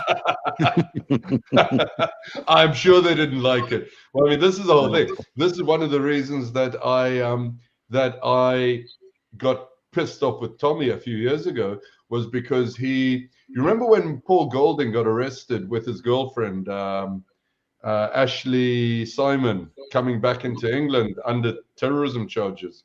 Yeah, I roughly remember that, yeah. And Tommy came out in defense of them, and Tommy and Paul did a lot together, and Ashley Simon was in all of those streams going back to 2019, those live streams. She was heavily involved with Mark Collett. What I did, I don't know if you saw it. I don't know if you saw it, but Mark Collett was trying to keep his past very, very secretive. So I went in because Dispatches did. This is when Channel 4 wasn't as well because it was now. Young Nazi in Prague. Young Nazi in Prague, the documentary. I played it in their live stream, and they really didn't like that. It was like, because I'm not a Nazi. I'm not a Nazi. Sorry. Did you see one of the demos they did in Skegness? They literally had one of their Patriotic Alternative guys cosplaying as Hitler at the front of the march, and it's like, what are you doing? Oh no. Do you remember why Mark Collett was arrested in around 2020 or 2021? It was for plotting the assassination of Nick Griffin. Nick Griffin, there's a blast from the past. Yeah. He was arrested for plotting the assassination of Nick Griffin, and then all of a sudden, he was released. Nothing more said. What's Nick Griffin doing now? Is he still around? Oh, I saw something from him recently a few months ago, but I don't remember. The amazing thing is, right, this proves horseshoe theory, right? Because I think you remember at the time, Enoch, right? They were defending the Muslims. And why were they doing that? Because they have a shared enemy, which is obviously the Jews. They don't like the Jews. Exactly. Yeah. So I was like saying, well, because they were saying we're patriots. It says, yeah, you're German patriots. You're not English patriots. You're German patriots. They revere Oswald Mosley, the League of British Fascists, who was allied with Hitler, who bombed the hell out of England. Yeah, exactly. It's like, you're not British patriots. You're German patriots. I can't really say it on here, but they're very big fans of an Austrian painter. That's what they are. Oh, we're not allowed to say that name here. Huh? Oh, sorry. Well, you can say it if you like. I'm not monetized. Not you, but YouTube. Yeah. I find that frustrating though. Sometimes I watch. What's his name now? Oh God, what's his name? He came out in defence of Tommy. He was on Talk TV a lot, but he's talking a lot about Tommy now. What's his name? But in his videos, I can't remember his name. He's saying, look, we can't talk about T or B or it's like I need a code book now. You're talking about Andrew Walker. Yeah, that's it. It's like I need a code book to understand what you're talking about. Because what's the point in having a YouTube channel if you're going to censor yourself to the point where you don't make sense anymore? Exactly. You know. This is and why I think, I spend very little time on YouTube. If you're an activist, you should be willing to lose your channel because that's what you should be. You know, it's like you've got to say what you've got to say, and if your channel goes, fair enough. You come back, you start again. I've had to do that several times. well, like I said, I'm pretty new to this side of things because, like I said, I sort of set up my channel for a true crime thing, and I basically I'd just done it because I'd been through a hell of a lot, you know, and I just prefer to be by myself now.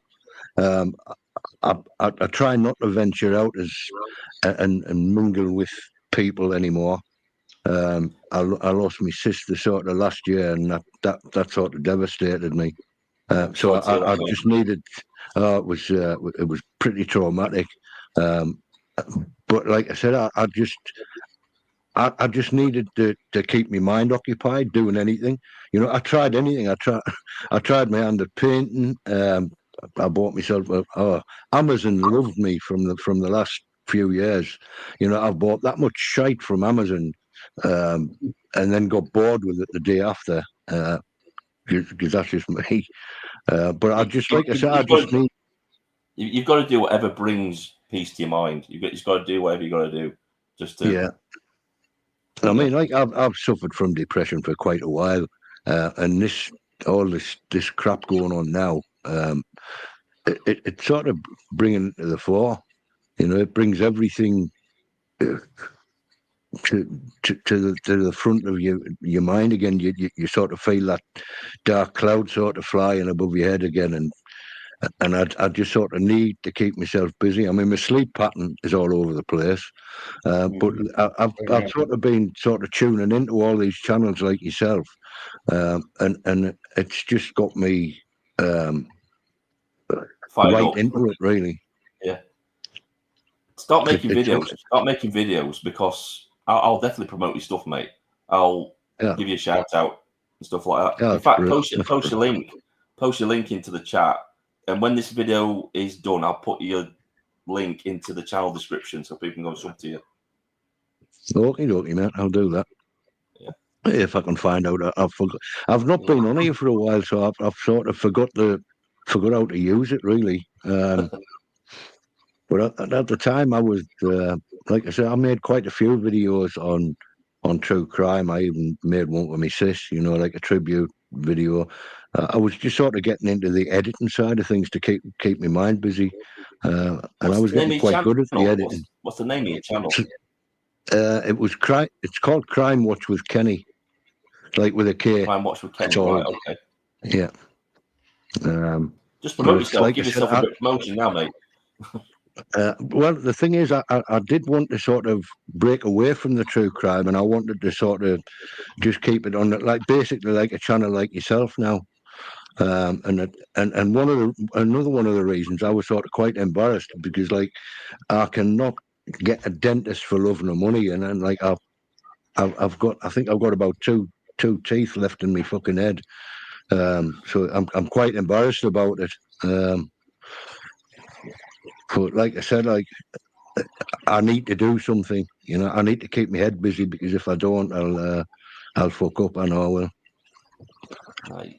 No, I've been through that myself, mate. I've got PTSD. It's a demon that you always carry around with it. You'll never get rid of it. But it's got to learn to like manage it and do things that bring you happiness. I mean, with me, it's going outdoors and doing hiking and camping and stuff like that. And once I'm out in the countryside, I'm back in focus again. I can function and stuff. I mean, I live in Weardale, and it's a beautiful, it's a little village, and I had a heart attack back in 4 years ago, so I ended up getting a a bungalow for aged people, and that's how I know I'm old now. But I'm actually living in a beautiful village called Walsingham, and but I very rarely go out. You know, I can't even remember the last time I started my car up. You know, I'm in this little bubble at the minute, and it's a rut, really.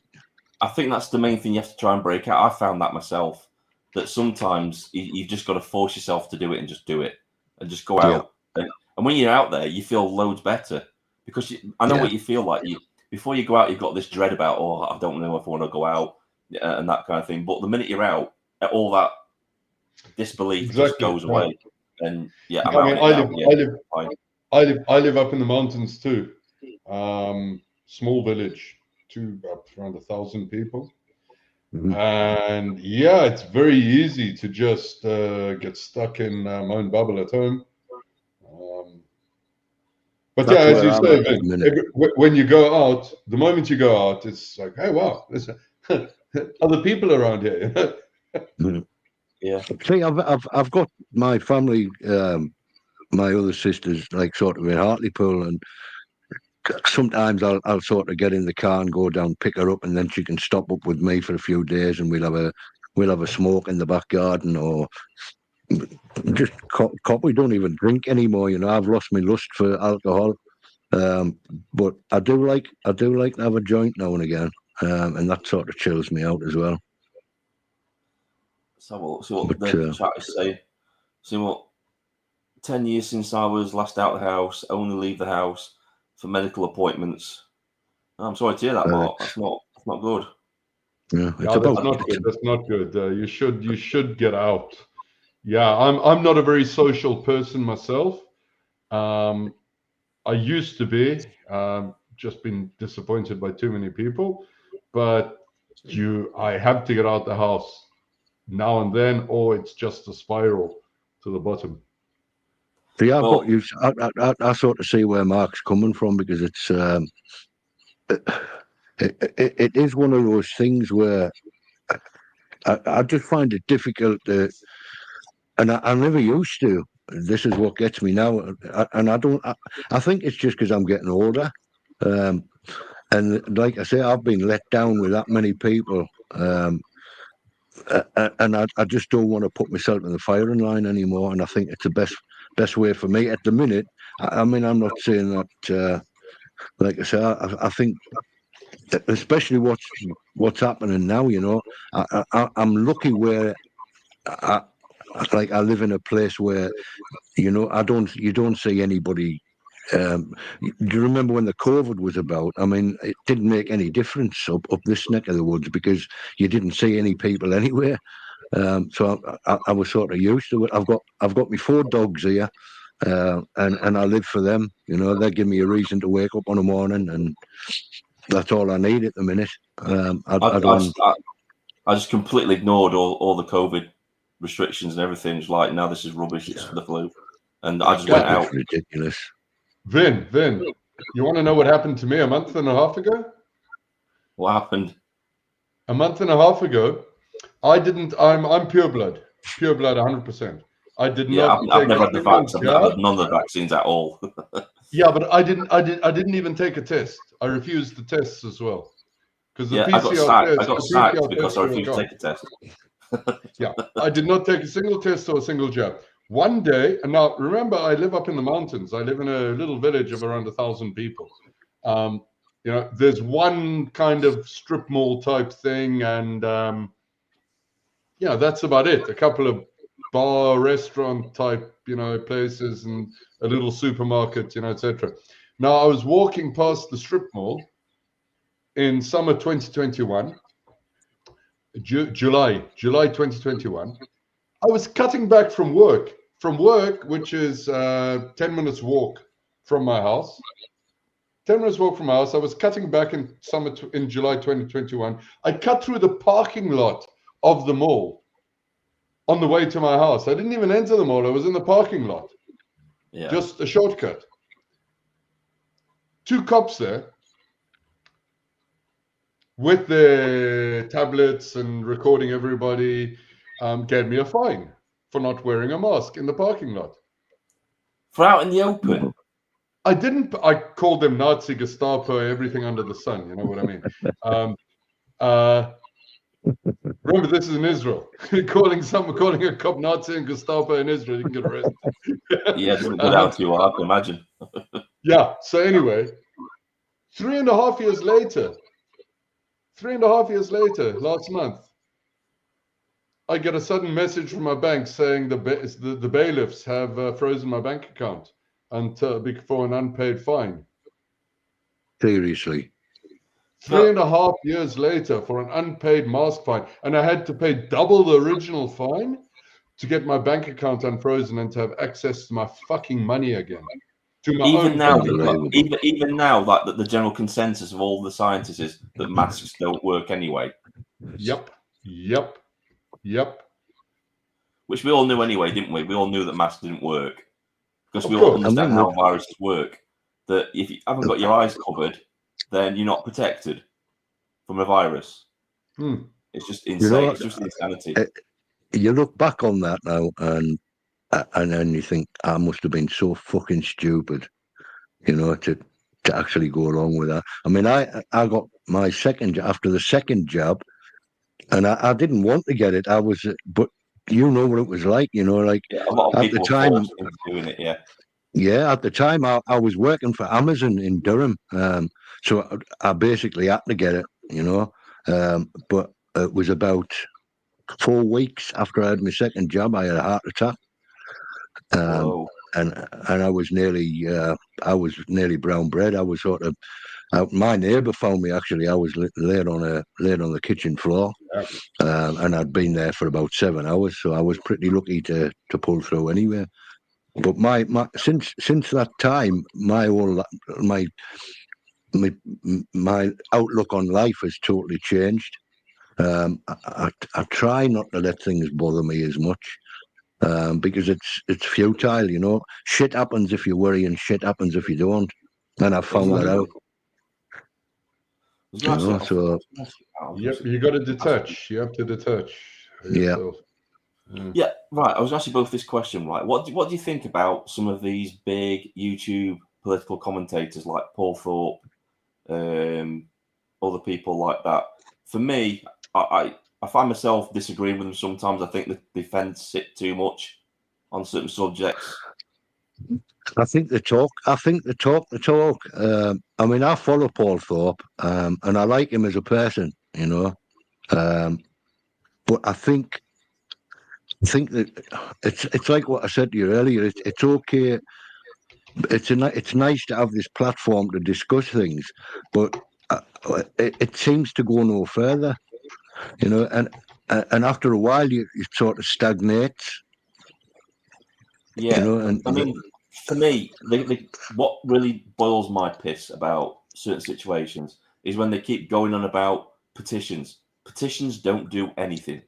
They've already proven that. The petitions, they just ignore them. They're just there as a. It's just a way for the government to let the people blow the steam off, thinking they've actually got control over something. You haven't. If a government can choose to ignore the petitions have no power. Simple as that. Well, there was over 3 million signed up, wasn't it, for Starmer to resign, and that. Look what he did. He just completely ignored it. It's like, I'm not interested in that. Petitions are placebo. They're a placebo to the masses. The petitions are a replacement for referendums, like they have in Switzerland. Well, I tried to explain this to him. I said, you can't fix the system using the system. You can't. Of course not. Yeah. That's not how it works. No, it definitely doesn't. I mean, it's proved that I've signed God knows how many, but I forgot how many I've signed, and none of them have done anything.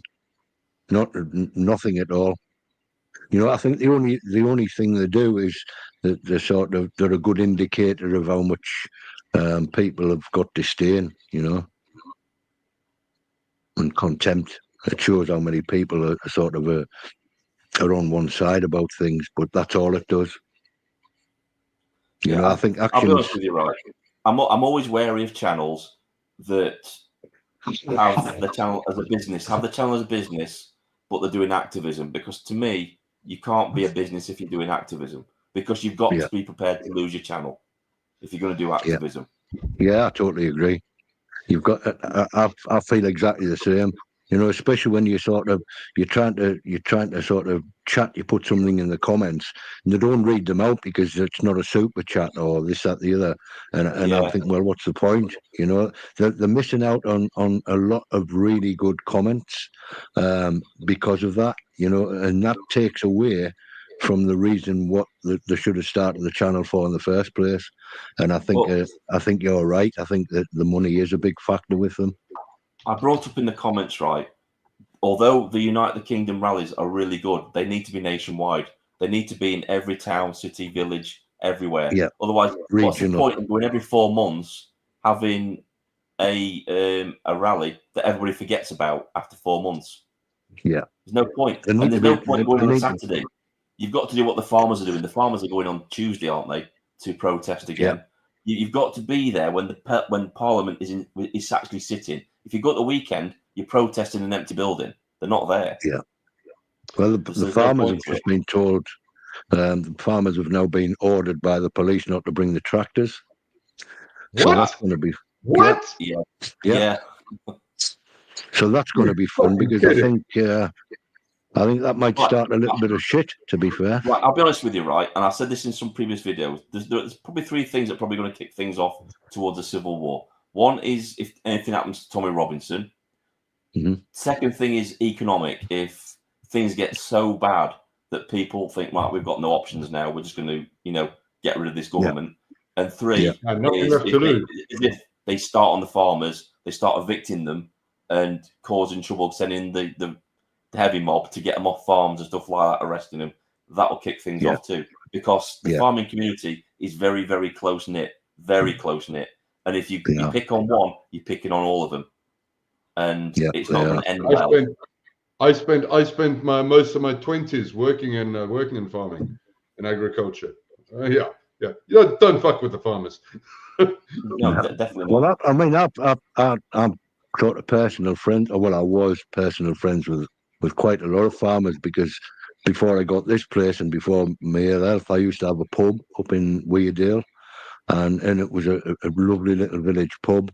And our main sort of clientele was farmers, and every sort of few months they would have these rallies. They're so proud of the tractors, I mean, I even drove a little grey Fergie, and I was actually, the smile on my face was like a Cheshire cat. So I know how proud farmers are. Massey Ferguson. Massey Ferguson. Yeah, it was the first ever time I drove a tractor, and after that, I wanted one actually. But like I said, if they're getting told now that they're not allowed to bring tractors into central London, then all that's just a red sort of flag to a bull, isn't it? It's a red flag in front of them. Yeah. They do it deliberately to try and stir up tensions before the protest. That's what they've done it for. They do it with the tank. Did you guys see the tank? The tank in the between the tractors. Yeah. Now that's the guy he owns. Now that guy was saying he owns a few hundred tanks, and he rents them out for events. I know we're going off topic about this a minute, but I want to talk about this as well, about Richard Inman having his bank accounts frozen. I didn't know that. Yeah, he seems to think it's something to do with his political activism. It's the only thing that it can be, isn't it?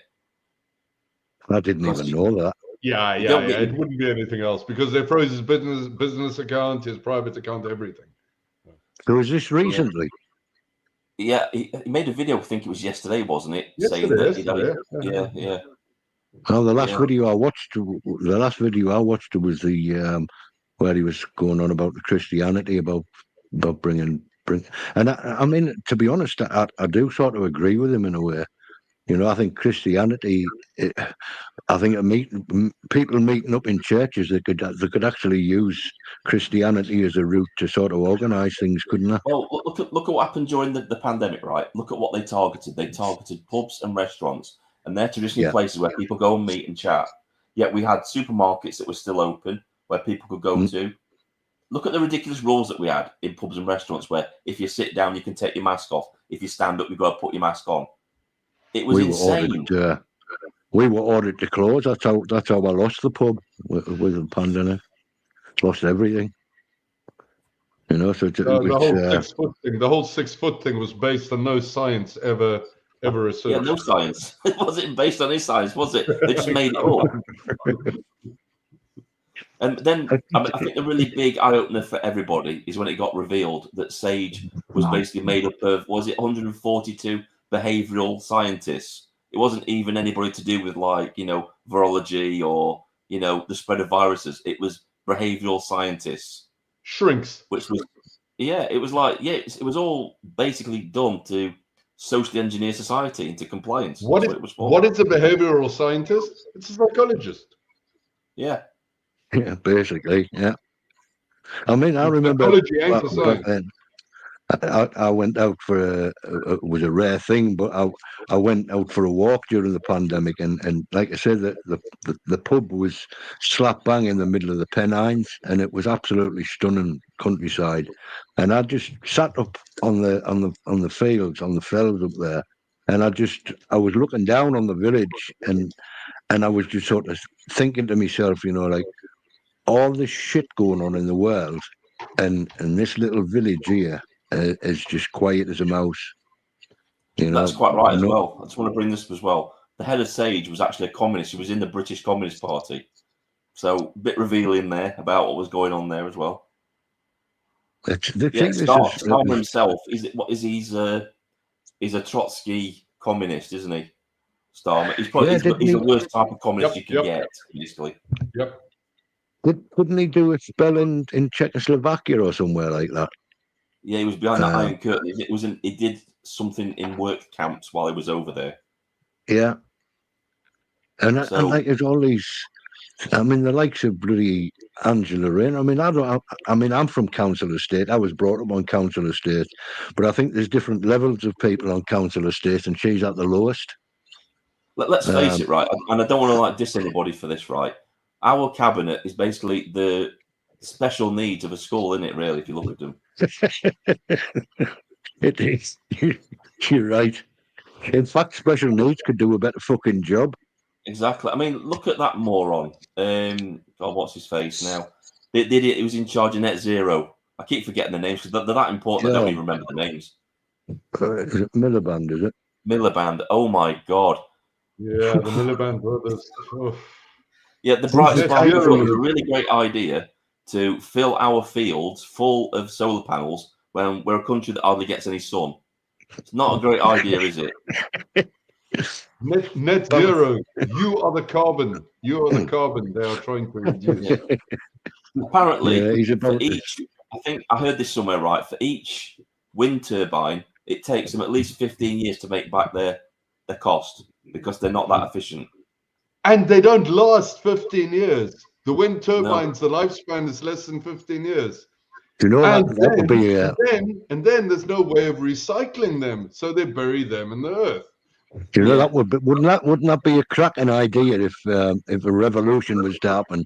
Then we could sort of tie all the net zero people to the windmills. Going round, yeah. They've destroyed my landscape up here with these fucking Chinese wind turbines. I mean, it's a mess. Every window I look out of, I just see these flashing red lights in the distance. Yeah, and I mean, I live up in the mountains. Right, so Dougie said, Russia is not the enemy. The enemy is within our own country. A sleeping imported army awaiting the order. That's the rumour. Well, yeah, I've thought that from the beginning. You know, these hotels. They're all fighting age men, right? If I'd have seen this in Iraq, I would say, yeah, there's an insurgency building over there. Yeah. I've noticed this about a year or so ago. And I work in security, right? I work in security, and I can't get anywhere near as a job in any of these like migrant hotels. Anyway, they won't touch you with a barge pole. If you're English, you're not going to get a job at one of these. I won't want one anyway. But there's a reason for that. There's a reason why all these security, if you look at all the videos where these auditors go to them, they're all foreign. They can hardly speak English. And what I want to know is secrecy. That's why what they're I want to spending know so is, much right, money on them. how are these people getting their SIA licenses when you've got to have a 5-year workable work history and a 5-year checkable home address as well? Yeah. How are foreign workers residents, not citizens? He's made it legal now, isn't he? Well, from what I've Starmer's made heard, it legal. all these checks and vetting that's being done has been waived. They're just handing them the SIA license without being vetted or anything. Yeah, And but this to is why actually they're let them be spending- policed, to actually let foreign non-citizens be policed. Yeah, look at Ireland. Ireland is actively recruiting from them. The Irish police are recruiting in Pakistan. Canada's been doing it for a long time as well. Actually recruiting in Pakistan, sort of advertising in Pakistan for Irish police officers, to join the Irish police force. It's you look at the amount of money they're spending on sort of housing these immigrants, these young men of fighting age. They're putting them up in hotels. I call them barracks. That's what they are. They're Barracks, just they're absolutely barracks. Yeah. I don't know who it was. I was watching somebody the other day, and they were saying all the benefits they get, they send home to Syria. They're just sending the money home. And obviously they're getting the meals, they're getting their accommodation, so they don't have to spend it on anything. They're doing Uber Eats and just eat on the side to get more money. And anything they earn, obviously you can live quite well on the benefits that you send back home because, obviously, It's definitely all by design. It's definitely all by design. Kenny, do you think that these... Kenny, do you think that these imported cops from Pakistan have to pass the US aid DEI training courses before they come over? Oh no, definitely not. They'll definitely not. No, definitely not. No, definitely not. No. I mean, I know I had to go through the SIA badge when I worked on security, and so I know how long that takes, and it's a pain in the ass. And these every security guard you see on these things on YouTube where the auditors are going around the hotels, they're all Pakistani or they're all Afghani or whatever. When I see him, right, I'm screaming at him on the screen saying, just say to him, if you've not got it on display, it's a criminal offence. You've got to have it on display. Yeah, you do. I think someone's looking for attention, Kenny. I've got four of them sat here, and Molly's always looking for attention. This one, and yeah, he's always pay for the family to get to England. Yeah. And that's the thing. We've been sort of priced out, aren't we? The Brits. We've been sort of kicked to the curb, and I think it's about time people now realise that because what my main worry is if all this is by design, then it's futile, isn't it? Really, to think about elections or this, that, the other. But I'd rather go down. I won't go into too much detail, right? I won't go into too much detail about this for obvious reasons. But Richard Inman was saying the other day, I think he was on with Paul Thorpe, and I think was it Danny or somebody like that in Paul Thorpe's live stream. He's saying he doesn't know of anybody that's organising resistance.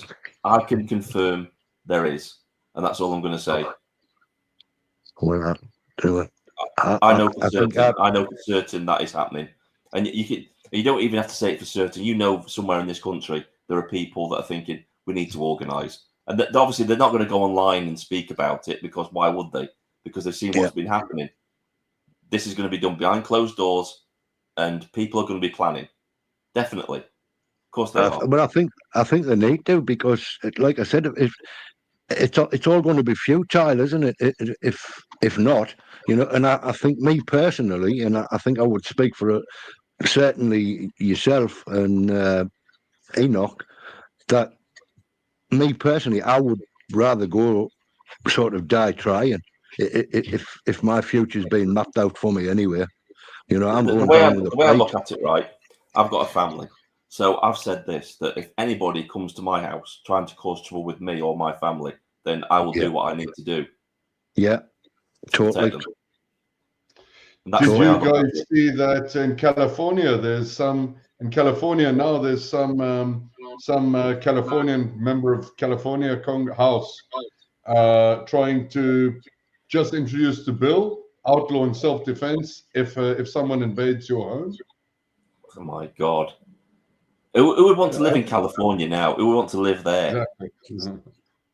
Jesus, I mean, like, it's We're saying a that though. pure.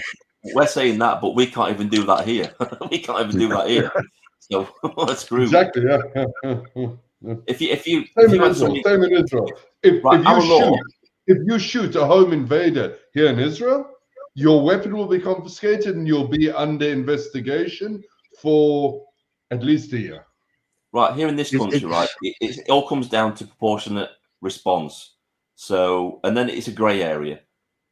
So I would recommend everybody get security cameras in the home to record everything, and then you just click I it on, have. and then you've got to do what you've got to do. Because in this country, if you get home invaded and you inflict more damage than you should on a particular person, you end up in. I think as soon as somebody steps through your front door, all bets are off. It's like their rights are void now. They've entered your home illegally. They're threatening your family, so all the consequences should be on them, not you, because you're just defending your home from your family.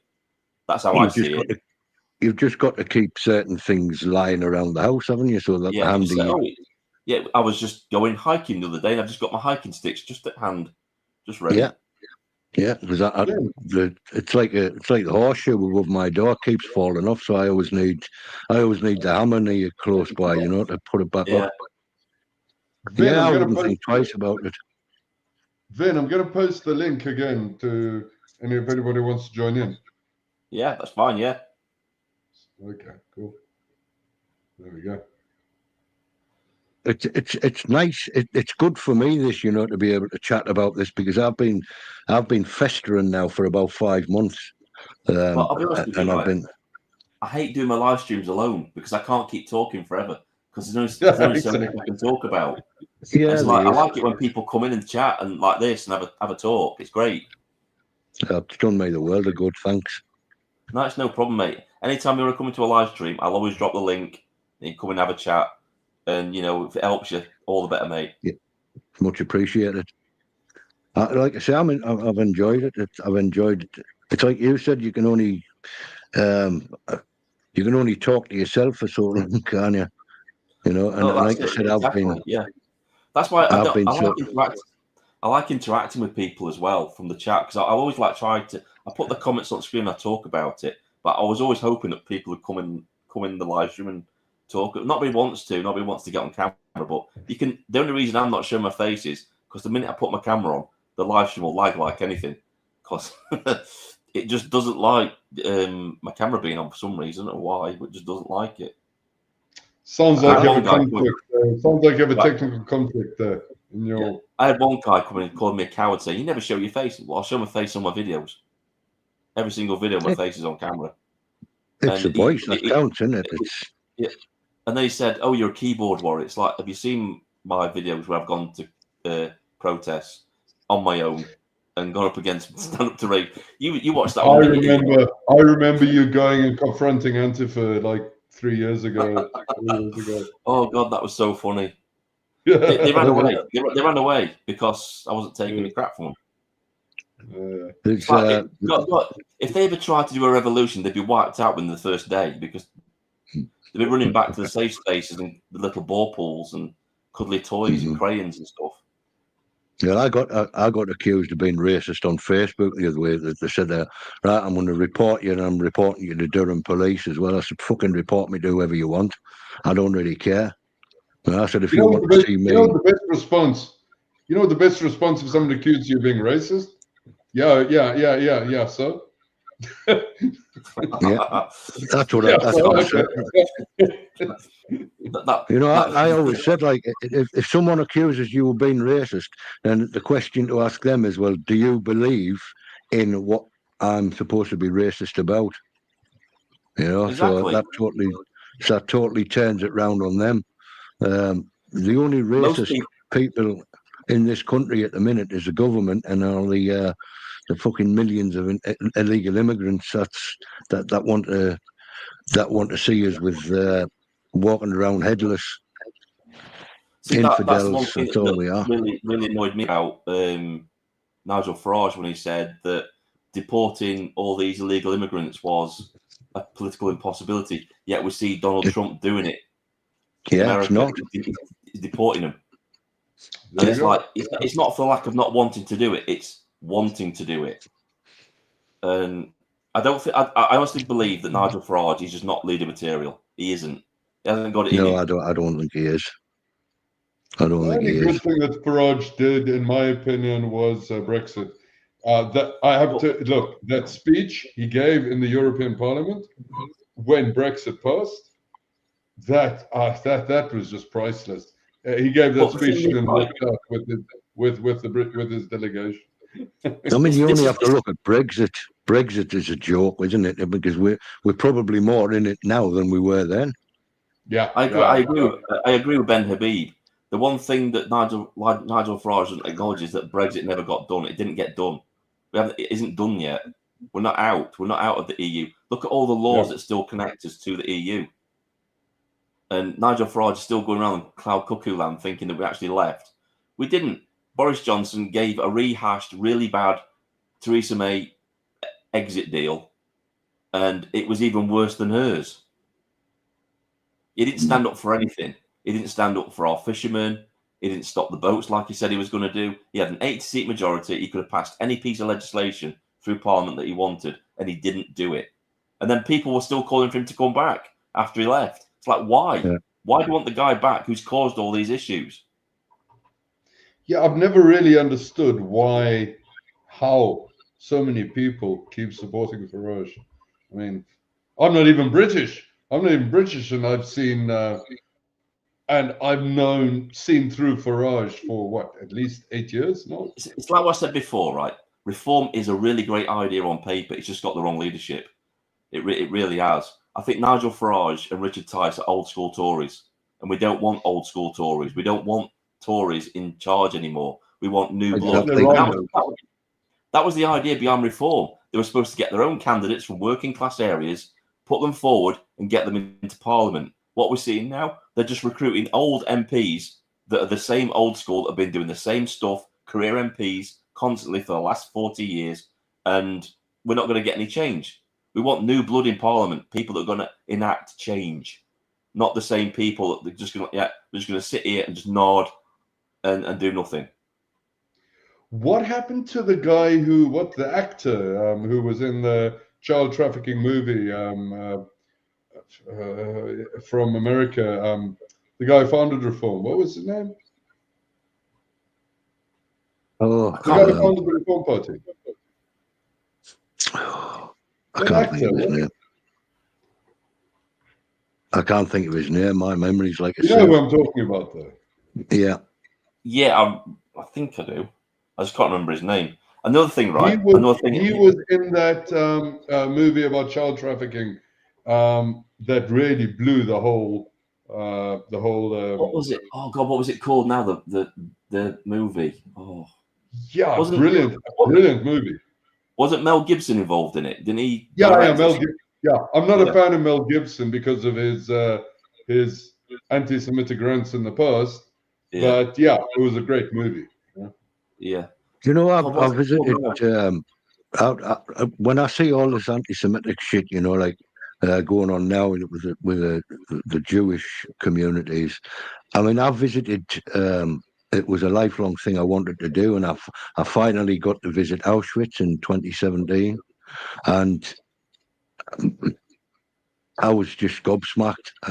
It was just, you could sort of, it was like a black weight just sort of just descended on me. And it was just. I'll tell you a story in a minute, right? I was 12. My family thought it was important. We went to Germany, and they said we need to take you to these places to show you what humans are capable of. And they took us to Belsen in Germany, and I met a survivor. She was an elderly woman, and she took my hand, and I'll never forget it. I'll never forget what she said to me. She says, "Never let this happen again. Never let it happen again." And my granddad, he was in like the Second World War, and he went and liberated one of these concentration camps. And every time he talked about it, it just brought him to tears. He said, "I'd never seen anything like that in my life." Yeah. I mean, the dread when I sort of stood there and stood in one of those gas chambers, and you could actually sense the dread in there. It was. Did you have the same experience I had? That when you went inside, there weren't any birds, no flowers were growing. It was like it felt like death. Yeah.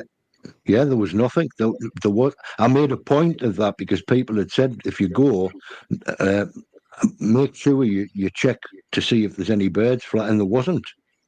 No, and it was really bizarre. It's a place called Auschwitz, isn't it? It's in Poland, and just walking up to there, not even going through that gate where it said Arbeit macht frei, not even seeing that. But as soon as I did see that, I had this. I don't know. It was just I've never felt like that before in my life. Did you ever see the series Band of Brothers? When they covered that, they covered liberating a concentration camp in that. And my granddad watched it, and he said that's probably the closest he's seen to what actually happened. And he always cried. What the biggest crime is regarding that whole period of history is the fact that the National Socialist Workers' Party, they rebranded the ideology as right wing after the fact. Yeah. I mean, and that is how they are getting away with doing it again today. Exactly. It's unbelievable. It's like everything's it's a right wing thing. It's not. It's socialism. Socialist Workers' Party, for fuck's sake. What right wing movement ever called himself a Socialist Workers' Party? I don't know who said it. I don't know who said it, but somebody said it was the most extreme form of communism you can get. Hitler himself said that he took his ideology from Karl Marx. Yeah. He also said, he said, yeah, I've based my ideology on Karl Marx, but I just, as opposed to the communists in Russia, I put it into actions, not words. Well, this is the conversation I have with, with the communists, when I go to these like rallies and stuff, I say, you do realise that the communists and the Nazis weren't fighting over morality; they were fighting over power.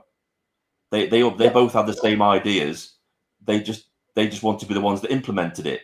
If the communists had been in charge in 1930s Germany, they would have done exactly the same thing that the Nazis did. Yep. It was a power. It's so sad when you see these. Which form of Marxism is going to reign? Exactly. Yeah. It's so sad when you see these marches with these supposedly patriotic British people waving the fucking Palestinian flags around, and it really gets my goat. And to be honest, I'm so glad that I'm out of it and I do live where I live, because 10 minutes in London, not even 10 minutes, I'd be locked up. I know for a fact I would be locked up. Same as me. Right? The police aren't properly briefed. They're not informed enough, because there was a protest in my town, and obviously being out in Iraq, I know what the flags were. And on the flag, it was in Arabic, and it said "Death to all Jews" in Arabic on the flag. I said, "You do know what that is, don't you?" I said, "You do know what that is, don't you?" And he didn't even know. It's like, well, how can you police an event if you don't know what these things are? Yep. The police are complicit in everything at the minute.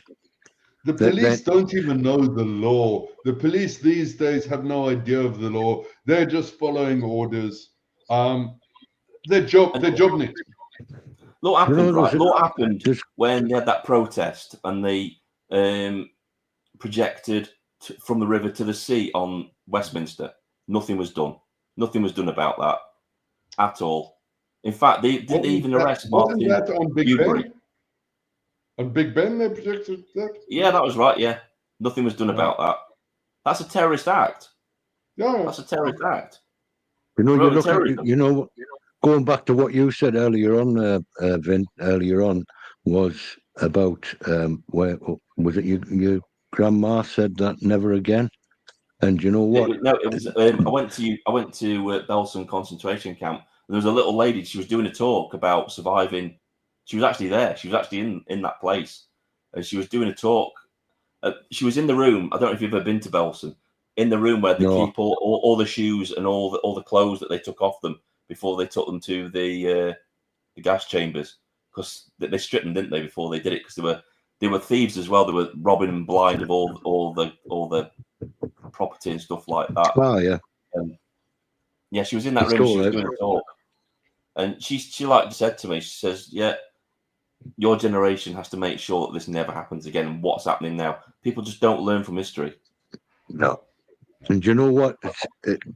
It's when people say never again, and it's happening now again, and people have learned nothing. The world has learned absolutely fuck all. No, because they're letting it rise again now, but it's not coming from the Nazi side of things. It's coming from the communist side of things, the anti-Semitism. Yeah, I agree with Giovanni in the comments as well. Like it is going to take for the people to kick off to stop this, one way or another. Whether we kick off and lose, or whether we kick off and win, it's got to happen, because me personally, I can't just sit by and let this go on any longer. Right, I'll tell you how it's going to happen. Right, it's going to start off as a small insurgency. It'll start off as a small insurgency, as a resistance to what the government is doing to everybody, and then it's just going to ignite countrywide, and then you're going to have, basically, it's going to be a civil war, full-on civil war. Yeah, Elon Musk said it, didn't he? And he's right. Yeah. And when But this isn't just that like is the whole point. This isn't just like conspiracy theorists. This isn't just like conspiracy theorists talking about this. We've got professors who advise the government talking about this now, saying, "Yeah, this is within the next 5 years, they're predicting civil war in the UK." All the elements are there for it, aren't there? I think something else that could kick it off here as well is if it ignites on mainland Europe as well. If you've got places like Germany where they just had enough, where you've got places like Sweden, Denmark, where the people just had enough. Yeah. Because then it will like a domino falling, won't it? It'll the domino effect. It's like a cancer spreading throughout the world, isn't it? And it needs to be stopped. Yeah. But here we're talking again in dialectic. A civil war is exactly what they need.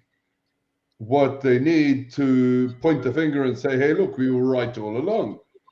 Those neo-Nazi right-wingers were all the time looking to attack and Do you know that there's a YouTube channel what I follow, and she doesn't put many videos on, but she does put some good videos on, and it's called You and I Talk Show, and she basically was she was talking about the Southport killer, the Axel Rudikabana guy, and his origins, all stemming from the Kagame regime. The genocidal maniac who's very pally with Starmer at the minute. The thing about that is that they're being very hush-hush about his dad, because apparently his dad might have been involved in the genocide, because we allowed lots of the people that were involved in the genocide over there to come here because they were being, but believe it or not, being persecuted. It's like, well, why don't we just leave them there? Because that's where they deserve to be. The Rwanda and Burundi war.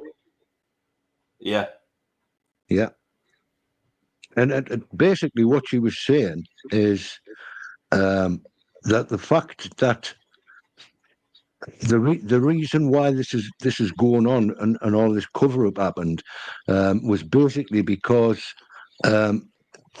Starmer and the Labour government are sending money, and they have been for years, sending money to this regime, and basically to quell the thing.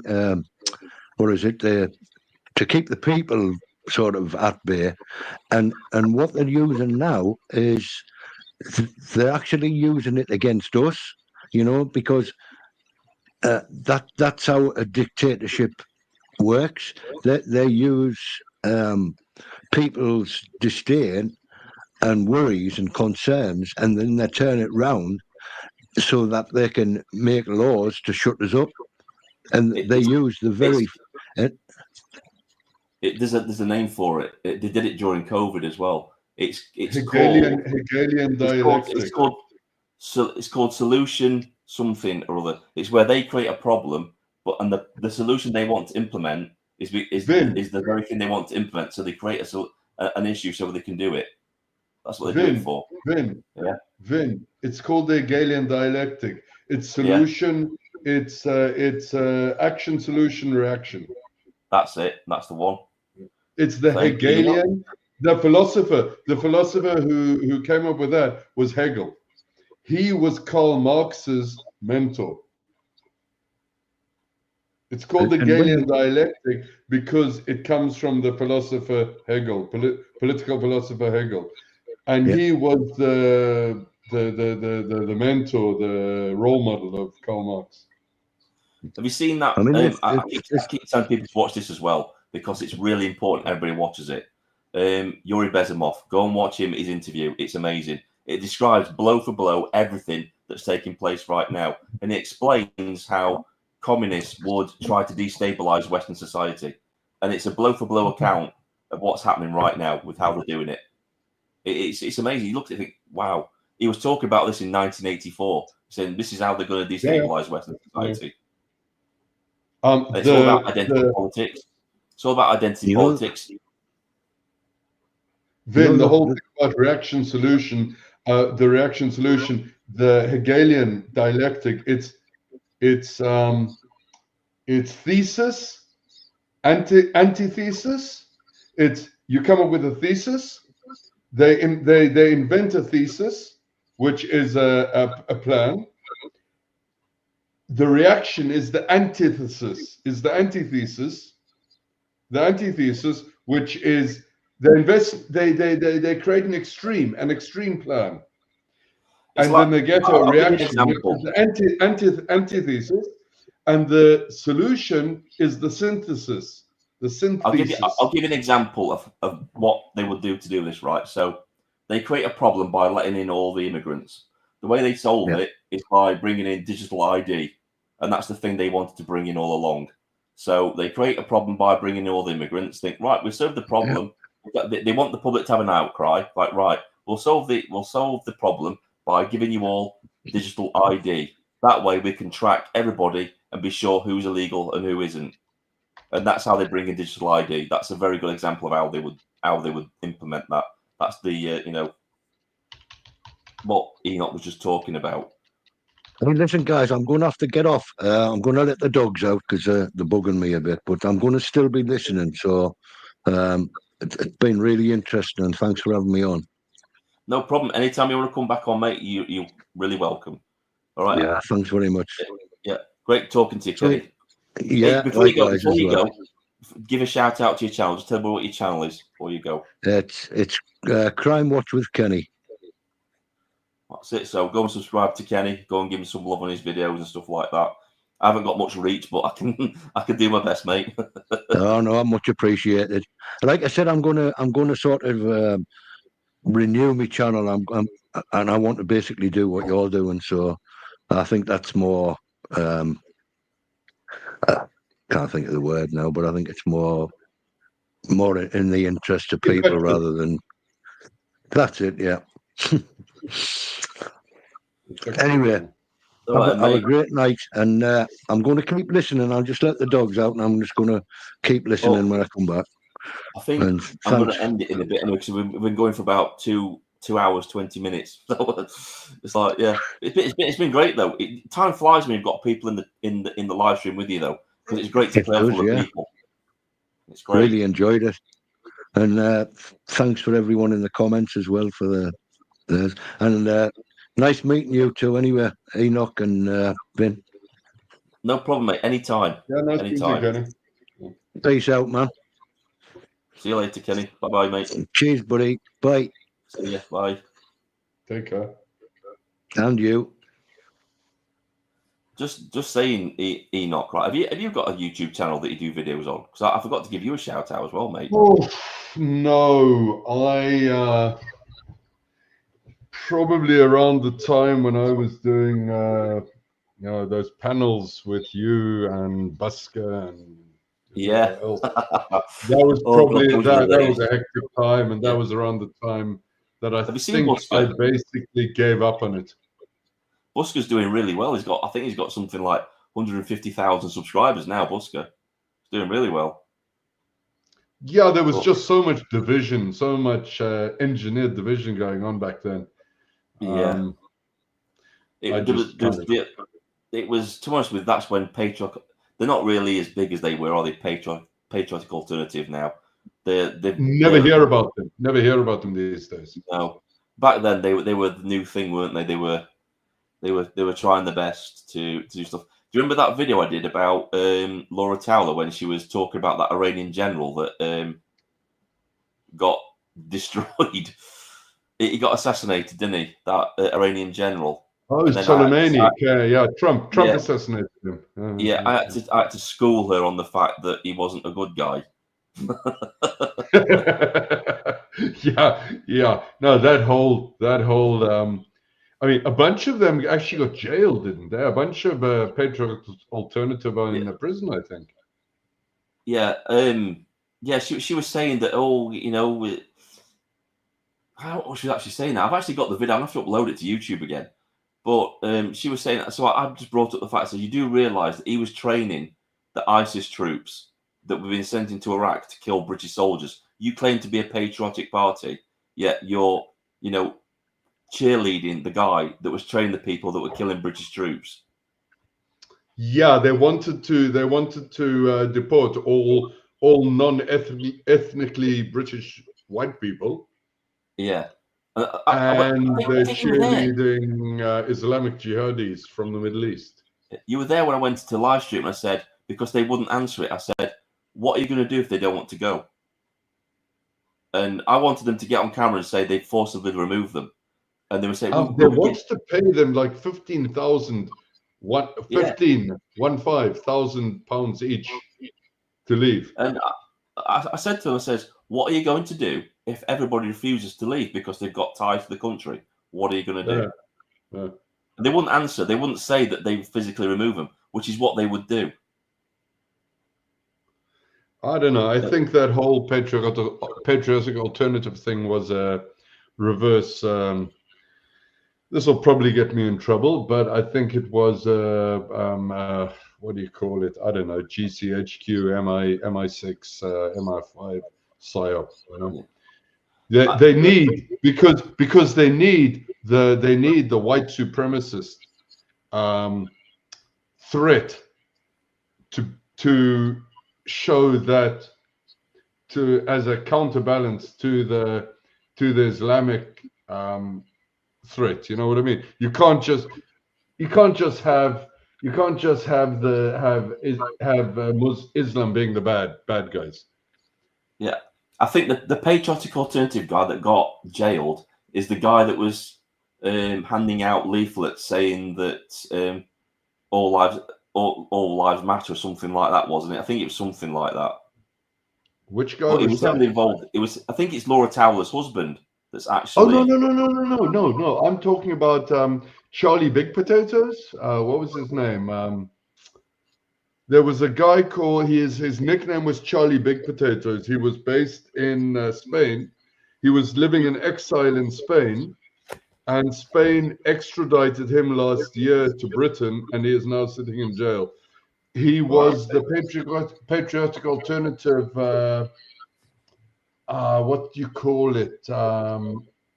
kind of fitness. He was training online British patriots to be terrorists, basically. Do you remember the Indian guy who was part of Patriotic Alternative? I can't remember his name, but there was an Indian guy in there. Ralph. That's it. Yeah. Ralph. What happened to him? Where is he now? I don't know. I don't think he's part of the movement anymore. I think he realised, yeah, you're just the token guy in the movement. That's all you want, mate. God, that guy was fucking stupid. I mean, he was Yeah. speaker's corner all the time. He was another one. He was another one that got some of my videos removed because I was talking about him as well, about how stupid he was. And it was denying the Holocaust and all that kind of stuff. And it was like, there's physical evidence. So how are you going to like get around the physical evidence of it all? That guy Ralph was. Yeah, I mean, I don't know. I mean, I don't know how many of these people are actually for real, or whether they are just plants. Whether they're plants. I'll tell you what, Harry. If you want to come in to the live stream and discuss that, because you're saying, what's the solution then? Abandon Ukraine? Yeah, abandon Ukraine. Nothing to do with us. It's not our fight. We've got enough problems in this country to worry about than Ukraine. Ukraine picked its fight. Ukraine picked its fight when it decided to go and bomb Russian-speaking Ukrainians in the Donbass region. Hang on here. What is that's a non sequitur if I ever saw one. What is the connection between abandoning Ukraine and importing Muslims into Europe? It doesn't make any sense, does it? What is the connection at all? I mean, yeah. Ukraine has been importing Muslim jihadis from Syria to fight as mercenaries for the whole war. Okay, I don't want an argument, but I'll chat. What's going on? What I'll do is I'll drop the. Harry, come in and have a chat. I want to hear what he's got to say. I want to hear what he's got to say about this. Yeah, Harry, nobody's going to attack you here. I mean, we might laugh if it sounds ridiculous, but I mean, you're welcome to laugh back. You know?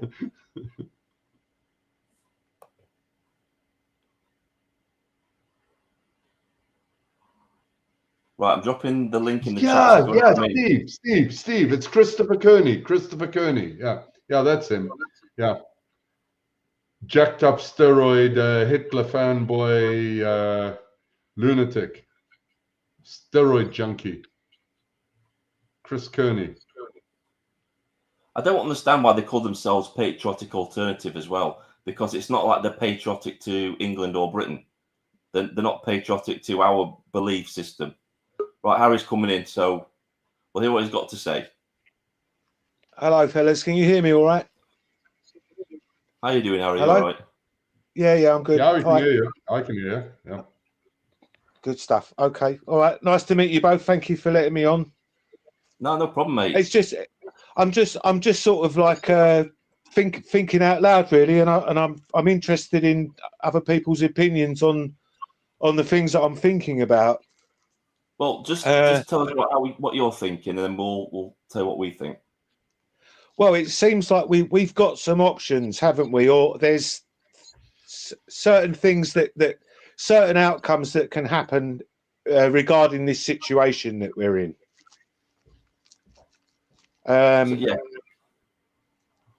So one of them, I'll just go the way that through the lens, the way that I'm seeing it.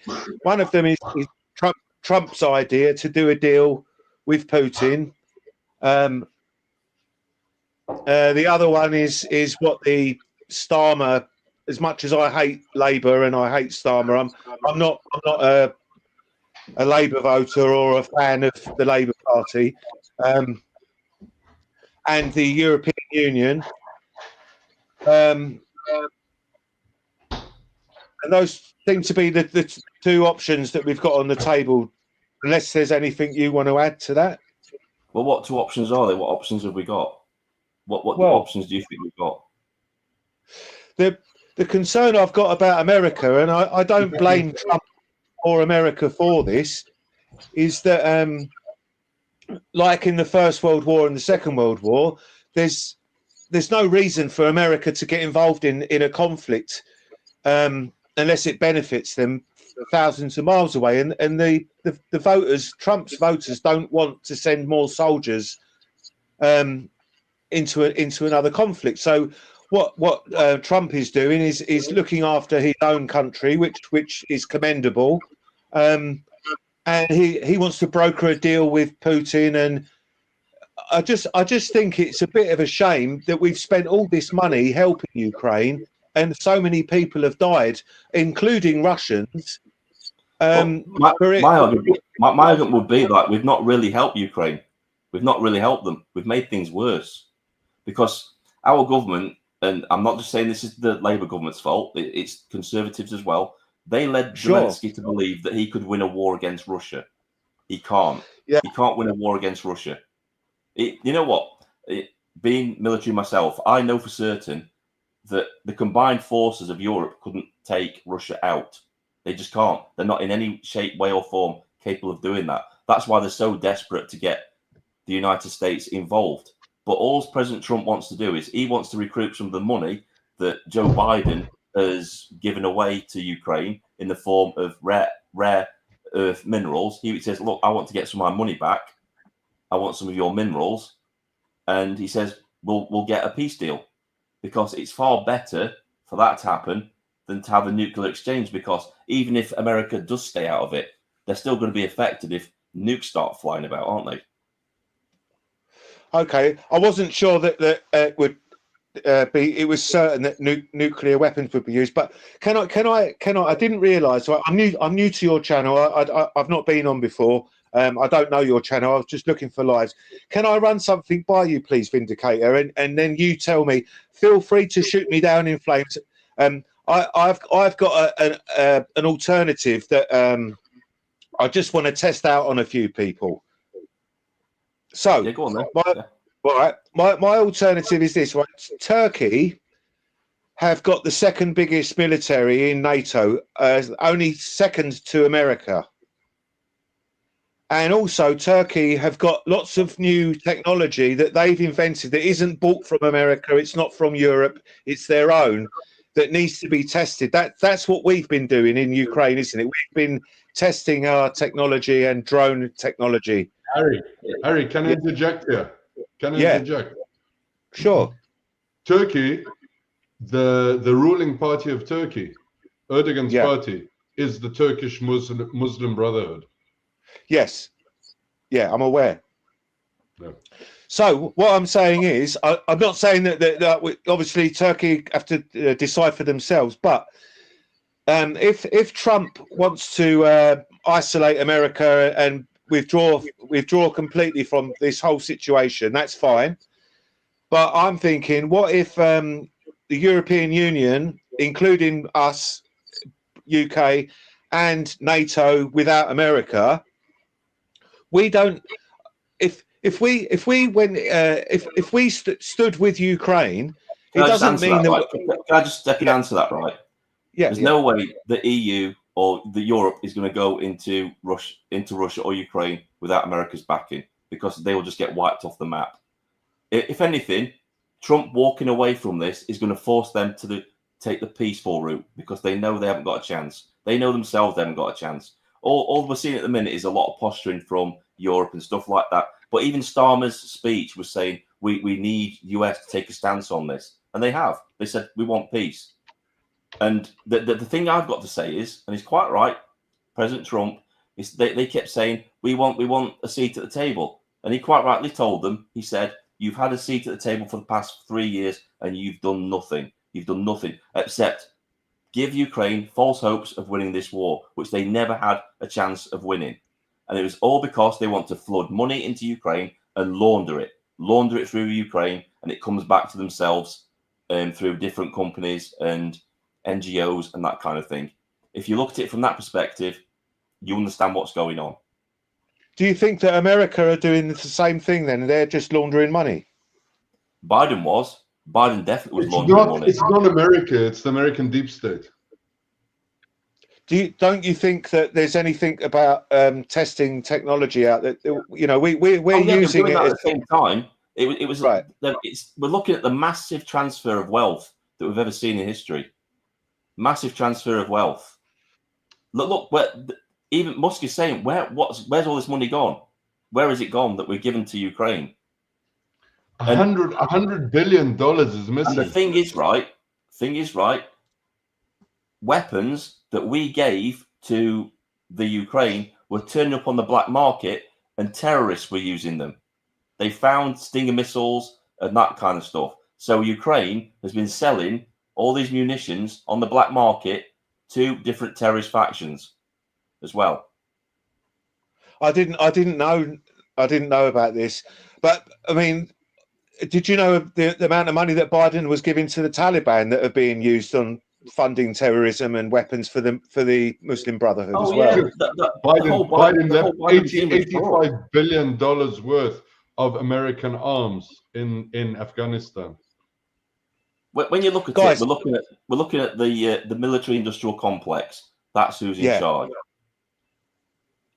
Guys, can I just run my theory with you? Like, I just right. So my theory is this, right? The alternative would be that Europe, including Turkey, could continue to support Ukraine and send a message to Russia. Because hang on, just hear me out for a minute, right? Turkey are the same as every other empire, right? The same as Russia. They wish that they had their caliphate again, and the Ottoman Empire was a thing, and they ruled the world like every dictator and every empire wants to do is have power and control. So, what about you do realise, right, that Turkey was trying to broker a peace deal between Zelensky and Russia until Boris Johnson went and torpedoed the peace talks? No, I didn't know that either. Yeah, there was going to be a deal 2 years ago. They were getting around the table. Turkey arranged it all to get Putin and Zelensky together.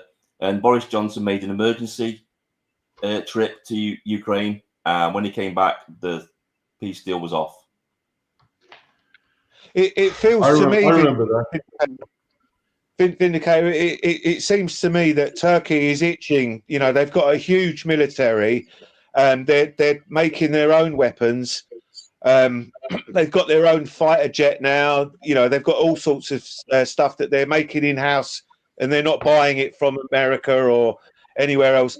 And it seems like they're itching to go. You know, they're going to want to use this stuff and test it eventually. So they're either going to go south and join in with the rest of the Muslims and try and wipe Israel out, or the other option would be they could go north, take their allies in the new Syria with the new Syrian leader, and they could basically recruit the 20 million Muslims that are living in eastern Russia. I think you're missing the point. They're not going to attack Russia.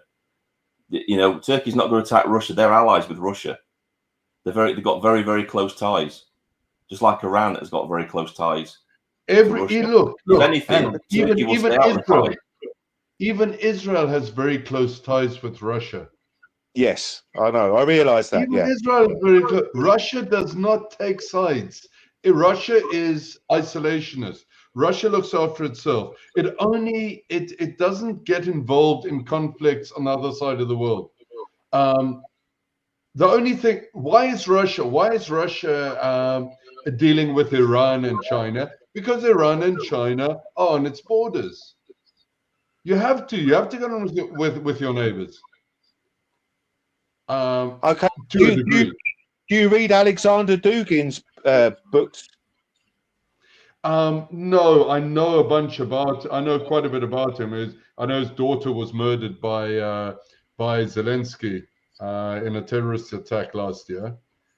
But I don't know too much about him.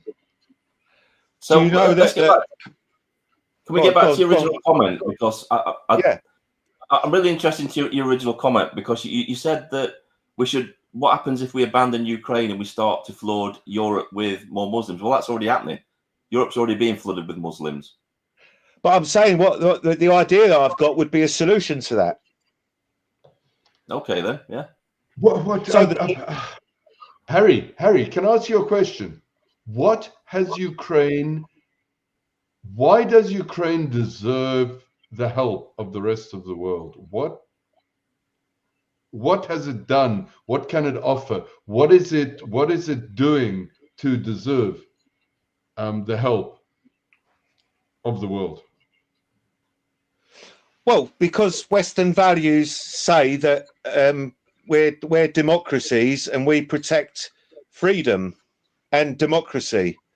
But Ukraine has never been a free country. It's not a democracy. Ukraine is never not a been democracy. really a democracy.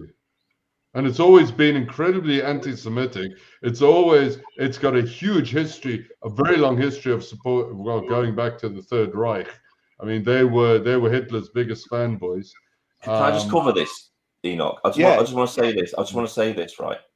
Right. So Zelensky, he's banned 11 opposition parties. He's arrested opposition leaders and put them in prison. He's stopped free speech in Ukraine. He's basically taken all the private TV companies and merged them into one state TV company, so he controls the flow of information. Does that sound like a democracy to you? He's banned churches. It sounds like any other sort of dictatorship, really. Yeah, I didn't know that, but it doesn't sound that much different from Russia, does it? To be honest, Russia isn't. I'm not saying Russia's any better. I think we covered this earlier in the live stream. What we said was that Putin's just as bad as Zelensky, but in this circumstance, you have to see from Putin's perspective why he went in and did the special operation. It was because Zelensky broke the Minsk agreement protecting the Russian-speaking Ukrainians. He started to hit them with artillery, genociding 20,000 people, his own people, Ukrainians, and Russia repeatedly told him to stop doing this. He didn't acknowledge it, and so Russia stepped in to help those Russian-speaking Ukrainians, which is exactly what the West wanted. They wanted a war with Russia, and they found a way of doing it by using Zelensky to poke the Russian bear. Okay, fair enough. And that is the Hegelian dialectic. That's the Hegelian dialectic. Yep. You're more intellectual than I am, Enoch. I don't know what that is. I've heard of it before, but I'm not sure. What does that mean in layman's terms? No, it's basically you create a situation to create a reaction to create an outcome. Yeah. Okay. But to so can I just run to shift the Overton window?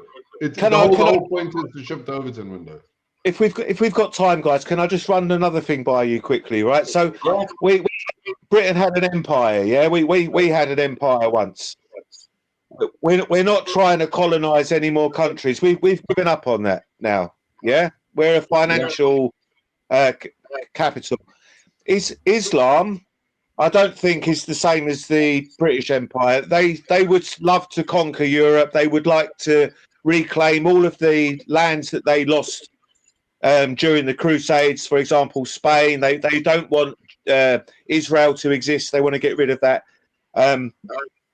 Perhaps Russia or Putin wants to have a legacy where he can leave behind taking back what used to be the old USSR.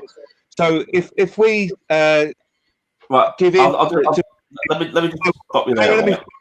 Please let me finish. Right, if we let Putin take the Crimea, then is he going to be satisfied, or will he want Poland in 10 years' time? Right. Let me respond to this. Right. So what's happened? Let me respond to this. Right. What's happened over the last 40 years is we've seen NATO stop being a protectionist unit and start to be an aggressive. NATO has encroached all around Russia through different countries, through different influence. How would you think we would react if Russia decided to put missiles in Ireland? How would we react to that? How would America react if Russia put missiles in Mexico? Well, our enemies are already doing that, aren't they? They're flooding Europe and the UK with Islamists, and Russia have played a part in that as well. Russia have been trying to push. Of course they have. Of course they have.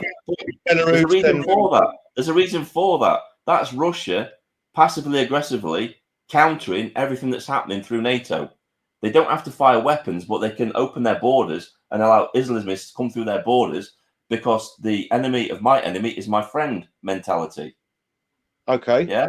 Harry, do you know that Russia tried to join NATO like 25 years ago or something?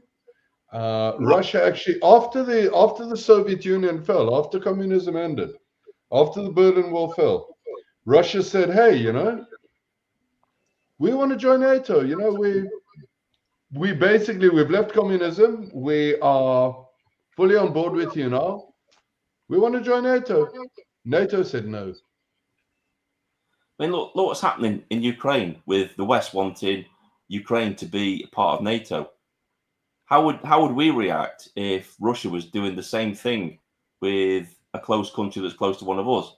And say it was still Soviet Russia as well. Say it was still Soviet Union, and it was trying to put missiles, like I said, in Ireland. How would we react? We wouldn't react positively. We would have acted defensively, wouldn't we? Like Russia is doing. It won't actively go to war with any NATO country. It will, however, allow NATO's enemies to come through its borders and do its job for it. All I'm hearing in the UK is people saying we want Trump to save us, or I'd rather be speaking Russian than Arabic.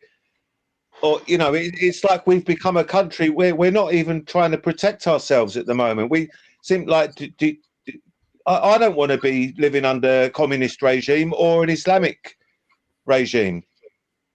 Or really, I don't really want America telling us what to do. I'd prefer our own autonomy, The issue is we've got weak leadership. We haven't had any decent... I looked at a meme the other day, and it's like hard times produce strong leaders. Easy times produce weak leaders. And we've had so much easy time since World War II. We haven't been in any major conflicts. We've had it pretty easy for the last 40 or 50 years. And it's just bred complacency in our political leaders. They're weak. They're very, very weak. Because in conflict, true strong leaders rise. Like we're seeing now with President Trump. We've seen a true leader rise because that country has been in trouble. And it will happen here. It will happen in this country. A leader will rise. The bar is very low. You can. I mean, I'll go along with that. Trump is you can say he's a strong leader and stuff, but the guy's he's a property developer. The bar is so low that an estate agent appears to be a strong leader. He's not really. Harry, come on, man. Well, you've got to think, right? Ronald Reagan was an actor. Ronald Reagan was an actor. Yeah. Ronald Reagan was an actor, and he's considered one of the greatest presidents in U.S. history. You know that they used to teach that I don't know if they still do, but they used to teach his book, The Art of the Deal, university level economics and business. Well, that doesn't surprise me. That's all part of the what was that? The Russian defector guy. It's the famous video clip from 20 years ago. The Russian defector guy saying how the Marxists will take over the West with subterfuge. That's it. Yeah, you got it. What was his name? We've been dumbed down so much, Oh yeah, and this hasn't just happened recently. This has been planned for years. When I was at school back in the 90s, 1991, it was starting to creep in then. I was born in 75. I'm like 50 next birthday. Yeah, I'm 1974. It's my birthday on Wednesday. So yeah, 51 on Wednesday. Happy birthday. Yeah, thanks, mate. Thank you. But yeah, we'll have to do a birthday panel stream. Birthday stream. I'll definitely subscribe. I appreciate having the conversation with you. I appreciate you guys. I'm not going to argue with anybody. It's like it's different opinions. That's what it's all about. This is what the left should do. This is what the far left should do, but they don't. They come in, we have a discussion, and you can see different people's perspective on things. That's what it's all about. I was really being hopeful, guys, right? Enoch and Vindicator. I was being really hopeful. What I was thinking was, we don't need soldiers, right? We've got Turkey, which is a NATO member that can do that. Russia, Putin will shit his, pardon my language, he would have a very bad day if he woke up and found like 1 million Turkish and Syrian troops amassing That's on the never gonna border. happen, though. If anything, I know. you'll find And then- you'll find hang on, that, hang on, you'll let find me that finish. Turkey's going to be on the side of Russia in any conflict. And also, don't care about London, right? If Putin wants to bomb London, all that's going to happen is we're going to lose 1 million Muslims in England, right? And I guarantee you, if Putin bombs London, our immigration problem is over. There will be no more dinghies coming from France to UK, and everyone who's here, all the illegal immigrants in this country, will be going back to Africa and back to the Middle East in a blink. I think what will happen is, right, I think what will happen is Putin won't strike mainland England. He won't use nukes or anything like that. He'll use conventional weapons, if anything. And he won't strike mainland England. He'll strike our interests abroad to weaken us that way. That's what he'll do. Yeah, good point. Harry, Yes. what's your? You don't have to answer me, but I mean, what is your belief? Are you Muslim, Christian, atheist? I'll be completely. I converted to Islam when I was 16 years old in 1990 or around that time, and I studied it for a few years, and obviously I've left. I'm not a Muslim now, and I haven't been. I've been in between agnostic and atheist for the last 25 years of my life. I'm a civic nationalist, I guess, but I've noticed in nationalism now in this country, there's like pro-Russian brand of nationalism and the pro-Ukraine kind of nationalism, and I feel like I'm open-minded and my opinions change, but I feel like I'm actually the kind of nationalism that I like is more aligned with the nationalists, the English nationalists that I know who are on the side of Ukraine rather than Russia. I think that Russia have been sending lots of money to the nationalist groups in this country to try and. No, I don't believe that. I don't. No, that's not true. That's not true at all. Harry, can I ask you another question? Why did you convert to Islam? Revert. Yeah. To... I did. Yeah, go on. Why did you revert to Islam? It's a long story, but the short answer is my father was an alcoholic. He committed suicide when I was 13 years old, and I was when I was 16 years old, I was into rap music, and I watched the Malcolm X movie. I wasn't racist. I was at the beginning of like woke. Young people are sort of very naive, aren't they? And I liked the idea of one God, and I'd never. My family are not religious. It was just.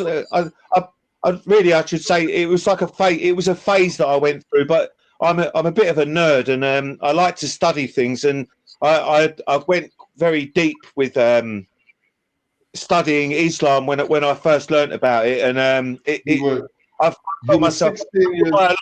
16 years old at the time, huh?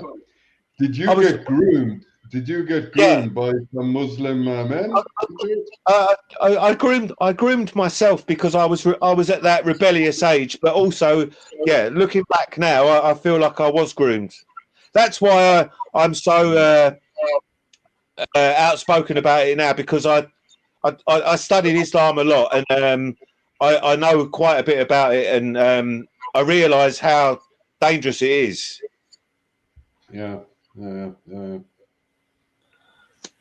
Right. Oh, that's a whole rabbit hole. Think about this, right? So you say you're like an English nationalist, but you're on the side of Ukraine. Yeah? Yeah. Right. I'm an English nationalist and I'm not on the side of Russia or Ukraine. I'm on the side of this country, and I don't think we should be involved in that conflict whatsoever. I think we've got way too many problems in this country to be worried about what's going on in Ukraine or Russia. We should just stay out of it. Look, and we've got to ask questions about why is all this money going to Ukraine when we've got so many issues in this country? Why are our old people being left to freeze to death in winter, and yet we prioritize Ukraine? Why is that happening? We have to question this. And we have I to don't question these things. Yeah, these are things that I do need to sort of read up on and learn more about. I haven't really followed the finances and this money laundering stuff. Yeah, it's basically Keir Starmer. I think somebody's already put up on the screen. Keir Starmer has agreed to give support to the Ukraine for 100 years. Why do that? That's a very strange arrangement to make with a country. And apparently it's going to cost us $1 billion a year. And they're banging on in Parliament about there being a 22 billion black hole. We shouldn't have any money to give to anybody. I don't think that Keir Starmer really knows what he's doing, to be honest. He's all Keir Starmer's doing is whoever's above him is telling him what to say, isn't he?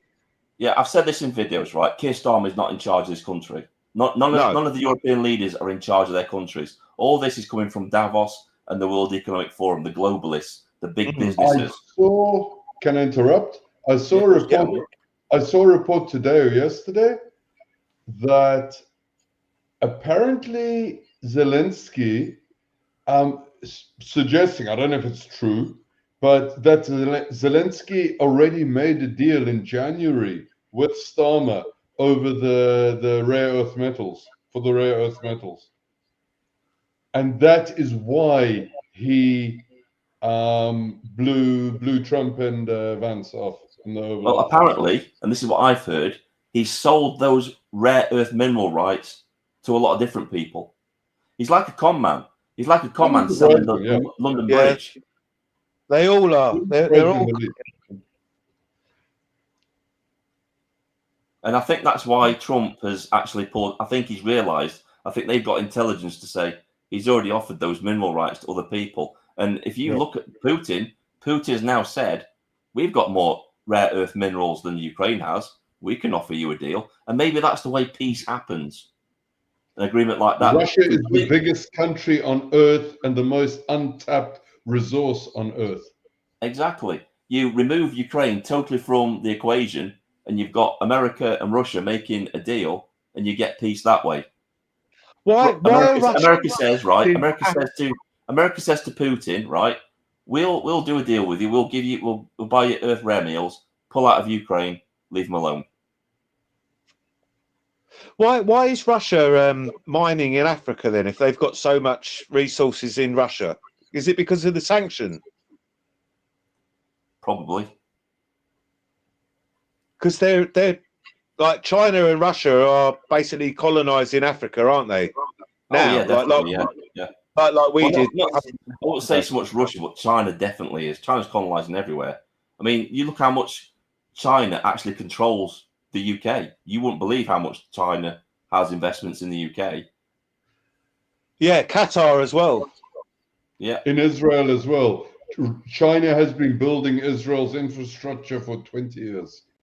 I think we have to also take some responsibility and accountability. Like this is we created a lot of this ourselves. No, not us personally, but since Second World War, we've allowed the Middle East to double in population, all because of our medicine and technology. All of the transport technology that was invented in Europe and in Western countries. Right, I'm going to say something that's probably going to be really, really controversial, but we should never have given up our empire. When we had our empire, the Middle East was a hell of a lot more stable than it is right now. I agree. I think our empire is arguably the most altruistic, the kindest of all of the empires.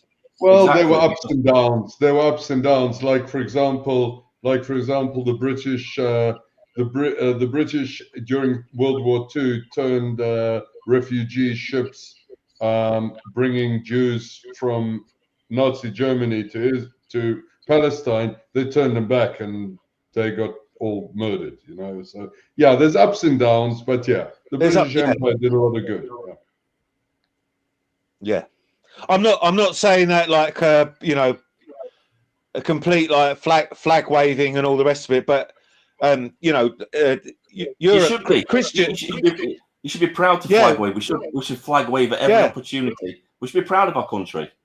How many times did Europe and Britain abolish slavery? You know, it didn't happen in Saudi Arabia until 1960 or something like that. Well, look at what we know about what happened, right?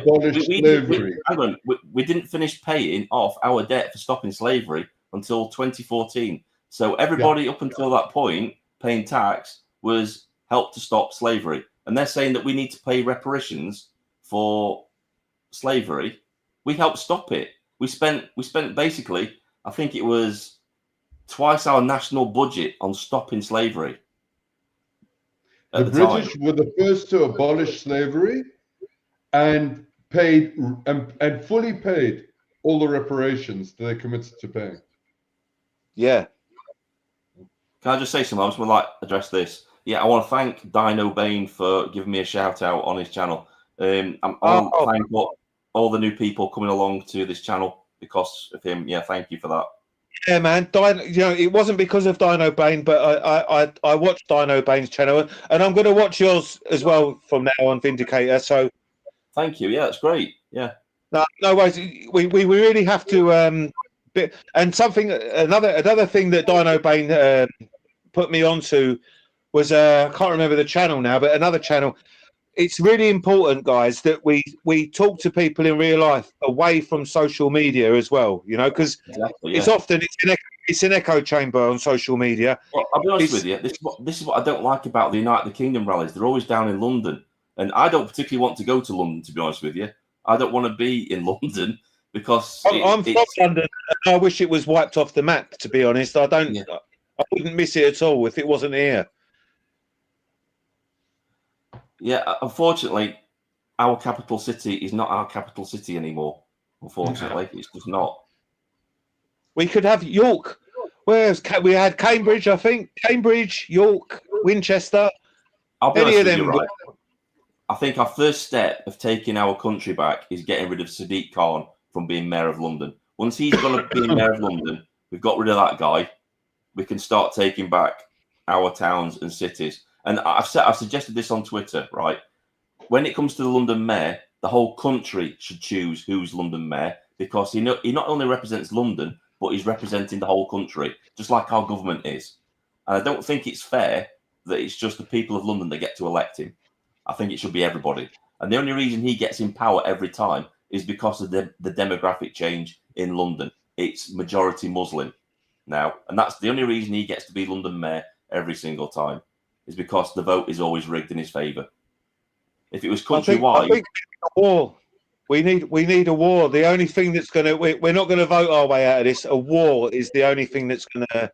Well, a lot of people have been saying that. I don't know if you caught the early part of this live stream, but there's. I didn't. It's not just conspiracy theorists saying this now. We've got professors that advise the government on warfare and stuff like that saying, "Yeah, next 5 years." Yeah, David Betts.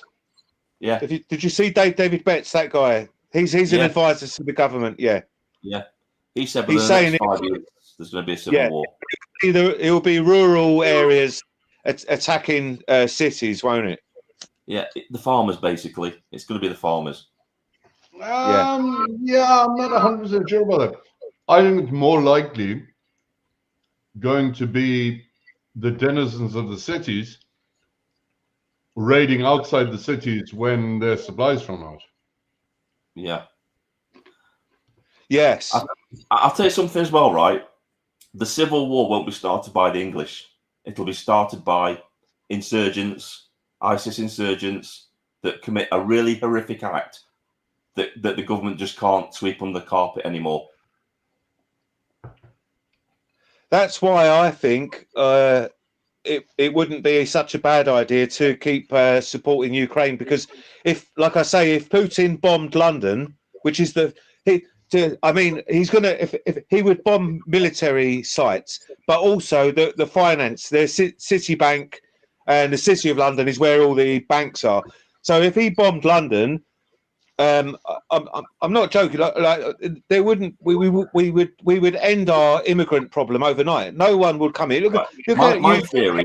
My theory is right. If he was going to bomb London, he wouldn't target it with a nuclear weapon.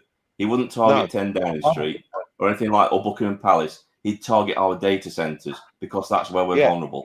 That's where we have all the banking information, all the transactions for all the businesses. You take those out, the country's crippled. Yeah. An EMP is all you need. Electromagnetic pulse weapon. It's not about at one time during the Cold War, it was about taking out factories and infrastructure and stuff like that. The easiest way to disable a country now is probably a cyber attack. Just disable the infrastructure. No. Vin, you know what an EMP is? Electromagnetic pulse. You just detonate a nuke in high orbit. Detonate a nuke in high orbit, and you can shut down the grid, the electricity grid, and everything. You fry all electrics and electronics. Yeah, and it wouldn't just be the UK as well. It'd take out the whole of Europe. Whole of Europe would go down, most likely, depending on the yield. Yeah. I think that sometimes that's the only. I know that sounds a terrible thing to say because we're all so used to. Look, guys, consider right the human race. Yeah, we've existed for like 100 million years or something, some unimaginable amount of time, and we've suffered for 99% of that time. It's only in very recent modern history that we've got central heating, transport, the internet, agriculture, like food in abundance. Yeah, what you've been looking at over the past 50 years is the managed decline of the country. That's what's been happening. Each consecutive government that's come into power has managed the decline of the country. The Conservatives haven't stepped in and repealed the laws that Tony Blair brought in. Instead, they carried on what he was doing. They could have stopped everything right there and then, but they didn't because. But we need allies, Finn. We need allies. We can't win this just being isolated. America can be isolationist. They're big enough and they can grow their own food. They've got all their own resources. We're like Singapore or somewhere. We're just an island. We need allies. So then ally with America. Look at what happened. Look at what happened when it all kicked off with the riots. You saw unionists and loyalists from either side of the conflict on the Irish side of things coming together in unison, marching together for the first time. And that's what's going to happen. The more Starmer puts pressure on the people of this country, the more it's going to unify people in ways that he hasn't imagined. We should do that with France and Germany. Yeah, all the different patriots. But look at what happens. Look at what happens when a government goes total authoritarian like this. It doesn't last long. The government doesn't last long at all because eventually people they want freedom more than they fear oppression. You've only got to look at the French resistance in France for that. You can only do so much to people before you give them so little to lose that they just think I've got nothing to lose anymore. The only thing I can do now is go forward. That's it. Most people are not globalists. Most people are nationalists. I was having an argument, not an argument. I was having a discussion earlier online about this. Somebody tried telling me that, but the difference between socialists and national socialists is that the nationalism is right wing, and I'm like, hang on. Every communist regime on earth in human history has been nationalist. Nationalism is not right wing. No. No. Everybody, every sane person, patriot, every patriotic person who loves his country is a nationalist. It's not a right wing or left wing thing. It's the far left that have made nationalism sound like it's a racist thing. It's not.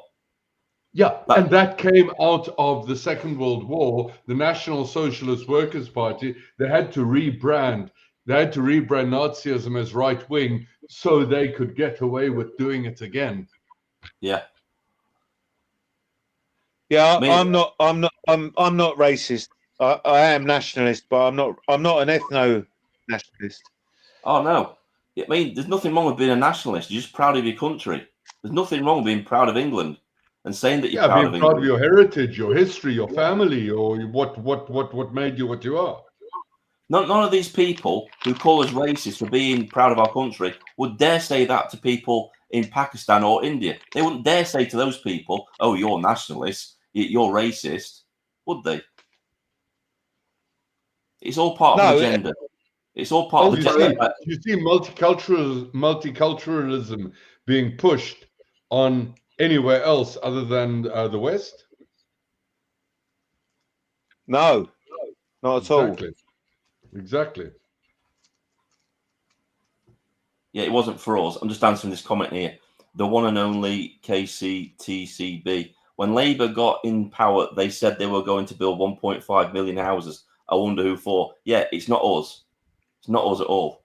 I mean, look at how many supposedly illegal immigrants instantly got homes built for them. And all those hotels that the government rented at the taxpayers' expense for ostensibly under COVID, but they're now being used to house the illegal immigrants. But Labour can't build houses. Yeah, they're falling way behind on the quotas that they said they were going to do. They're not building homes at all. And that's probably because they're sending all the money abroad to Ukraine. Billions and billions of pounds to Ukraine, which is what was going to be used to build up our infrastructure, which is what we need. We haven't had a reservoir built in this country since the 1990s. A water reservoir. Not one has been built in this country since 1990. And our population has exploded.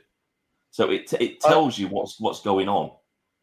I can't remember who it was. Someone famous said that if you were lucky enough to be born English, Enoch, I get that your accent is not an English one, but I'm just saying, if you were lucky enough to be born English, then it's like you've won a lottery ticket in life. Do you know that quote? Someone, I can't remember who said it. Harry. I'm South African born and bred, but my heritage is around 50% British. And I lived in the 70s, in the mid 70s, as a toddler in Leeds for a couple of years. And then I lived again in Britain in the mid 90s for a couple of years. I've lived around 5 years in Britain of my life. And half my heritage is from Britain. I'm not an ethno-nationalist, but you're my brother, Enoch, because we look the same, you know? Right, guys, if you haven't got anything else to say... Oh, hang on, we've got somebody else coming in now. Who's this guy? Guys, I'm going to get off, but Finn, I'll come back another time, and it's been really nice chatting to you both. Yeah, no problem, mate. It's been great talking to you, see? We didn't argue with you. We just had a conversation. That's all we want to do, mate. Just have a conversation. We should do this, and we should continue talking and building our communities together. Right. Exactly, I agree. That's a really good point, actually, because a lot of people have said to me, well, what's the solution to what's going on in this country? Build strong local communities, because that's exactly what this is to do. We need to rebuild those communities that have been destroyed over many, many years. That was our strength. Community is our strength, not diversity. Community is our strength. 100%. 100%. Yeah. Right, all right, guys. Take care. See you soon. See you later, mate. Bye-bye.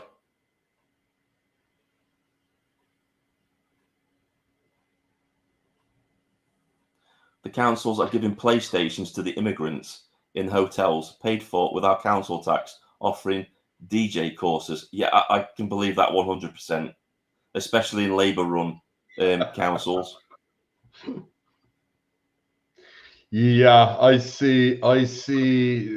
I'm in a bunch of WhatsApp groups for my community, for my town, and some of the shit that they're advertising,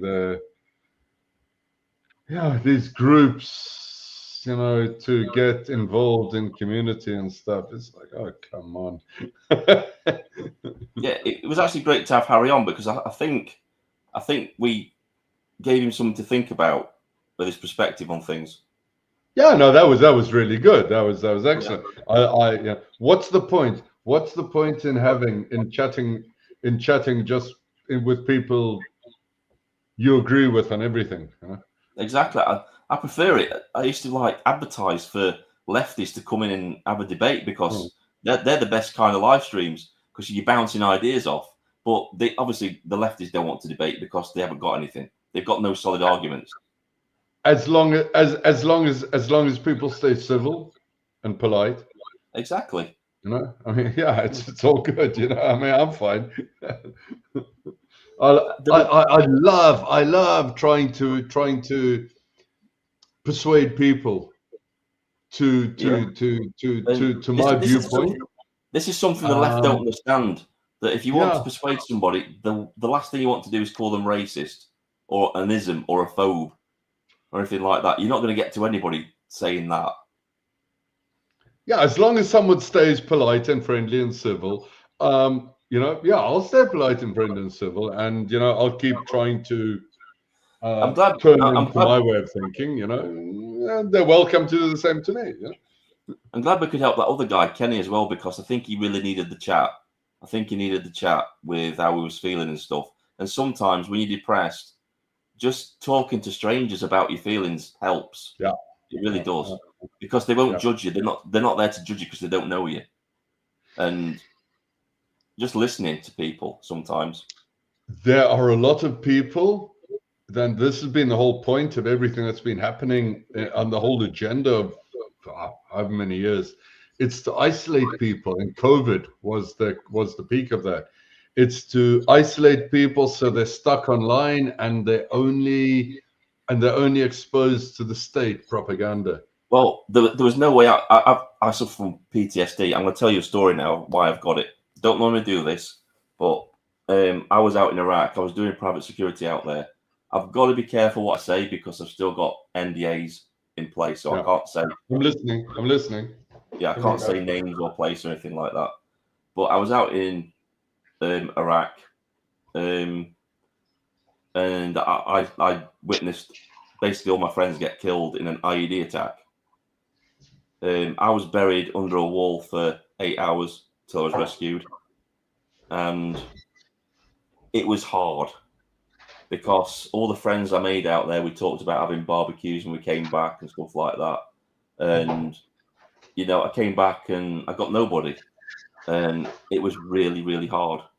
And it's a demon that you carry with you all the time. So I really get depression and stuff like that because if you don't keep it in check, it will take control of your life, and you get into this rut where you don't want to go outside, you don't want to see people, and it's nice to have people that are in the same situation as you to talk to, who understand what you've been through and stuff. So, yeah, I wasn't in the military. I did private security. I did territorial army for a few years. So that's what got me into doing private security in that respect. But yeah, it was tough. So I've seen the horrors of war. I've seen what it's like. I mean, I've been to villages where I've seen entire villages wiped out by ISIS. And I'm not just talking the men, the women. I'm talking about men, women, children, horrifically murdered by ISIS. So I know. Yeah, so I suppose, yeah, that's how you understood what happened on October 7th in Israel when Hamas came across and wiped out the villages. Yeah. Definitely. And I know exactly what they're capable of because they're the same entity. Hamas, ISIS, same people, funded and trained by Iran. We knew this. You know what, Enoch, right? We found ISIS and Hamas propaganda on these people. So we knew they interacted. We knew they were in cahoots kind of thing. Yeah, ISIS has been trying to get a foothold inside Israel for many years, but who knows? Who knows how much is propaganda, how much is controlled information. I mean, as you say, they are one and the same. See, I was lucky really, because when I was out in Iraq, I wasn't on a base. I actually lived among the Iraqi people on a compound in a little village. So I actually saw it. Soldiers that go over there don't get that because they're kind of quarantined from the people that are around them. They don't get to see the day-to-day activities of what happens and stuff like that. It's only really the hierarchy in the army that get to see the true nature of the country. And you start to understand the politics. I went out there and I wasn't prepared for it. It was a deeply fractured country. It wasn't just ISIS against us. It was us against drug lords, warlords, people traffickers. It's a deeply fractured country. Is it even a real country? A real country as in a nation of people? No, it's a failed state. It's a complete failed state. And it's just. I mean, it's just what should a country be? A country should be a nation of people. You need an identity. You need a cultural identity that unites everybody. Cultural identity, exactly. Yeah. And they don't have that because you've got the Sunni and the Shia Muslims that hate each other over there that are trying to kill each other. You have the Kurds. You have the Yazidis. You have the Christians. Yeah, there's all different factions fighting for power. Did you see the story about that Yazidi girl who was rescued? It was in the middle of this war with Gaza. There was a Yazidi girl rescued by Israel. She had been kidnapped from a family in Iraq and trafficked to Gaza and enslaved, and she had been used as a baby making machine. Well, it's funny. And Israel rescued her, and she had to leave her children there. And she was delivered back by Israel, and Israel and America basically coordinated her rescue and delivered. She was kidnapped by Iraq by jihadis at the age of 11. And trafficked to Gaza and used as a baby making machine. We were in our particular compound, and this person just appeared and just told us that a nearby warehouse was being used to store slaves. And so we went around and investigated it. Yep. Went around and investigated, see what was going on, because we didn't know what it was. It could have been, a trap. Went in there and we found lots of Middle Eastern girls aged from, I would say, probably 9 to about 19, just chained to the wall. There were thousands of them. And people say that slavery is over. It's not over. It's not over at all. And the world goes on about Western white slavery. The ivory slave trade is well and truly. It's still. What was the Arabian slave network called? The Berbers. It wasn't the Barbary, because the Barbary was one from here, wasn't it?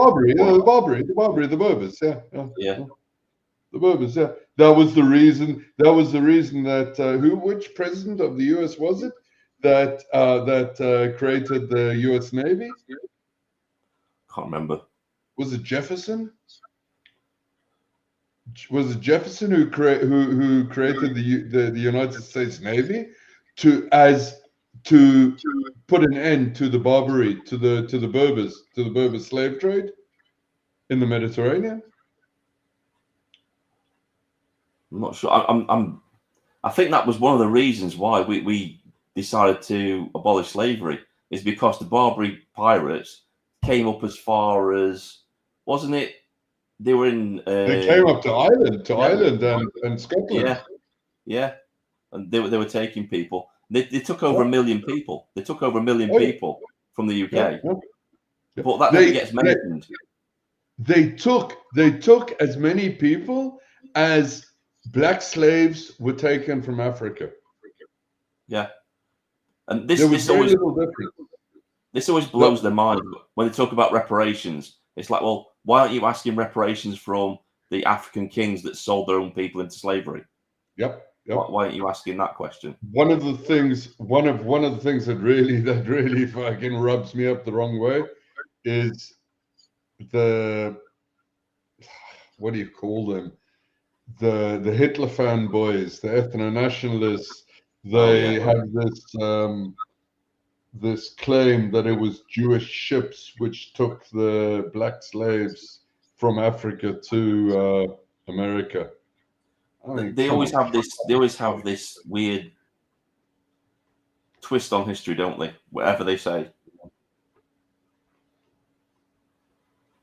Somehow always scapegoat the Jews instead of the ones who are actually doing all the fucking crimes. Exactly. Right.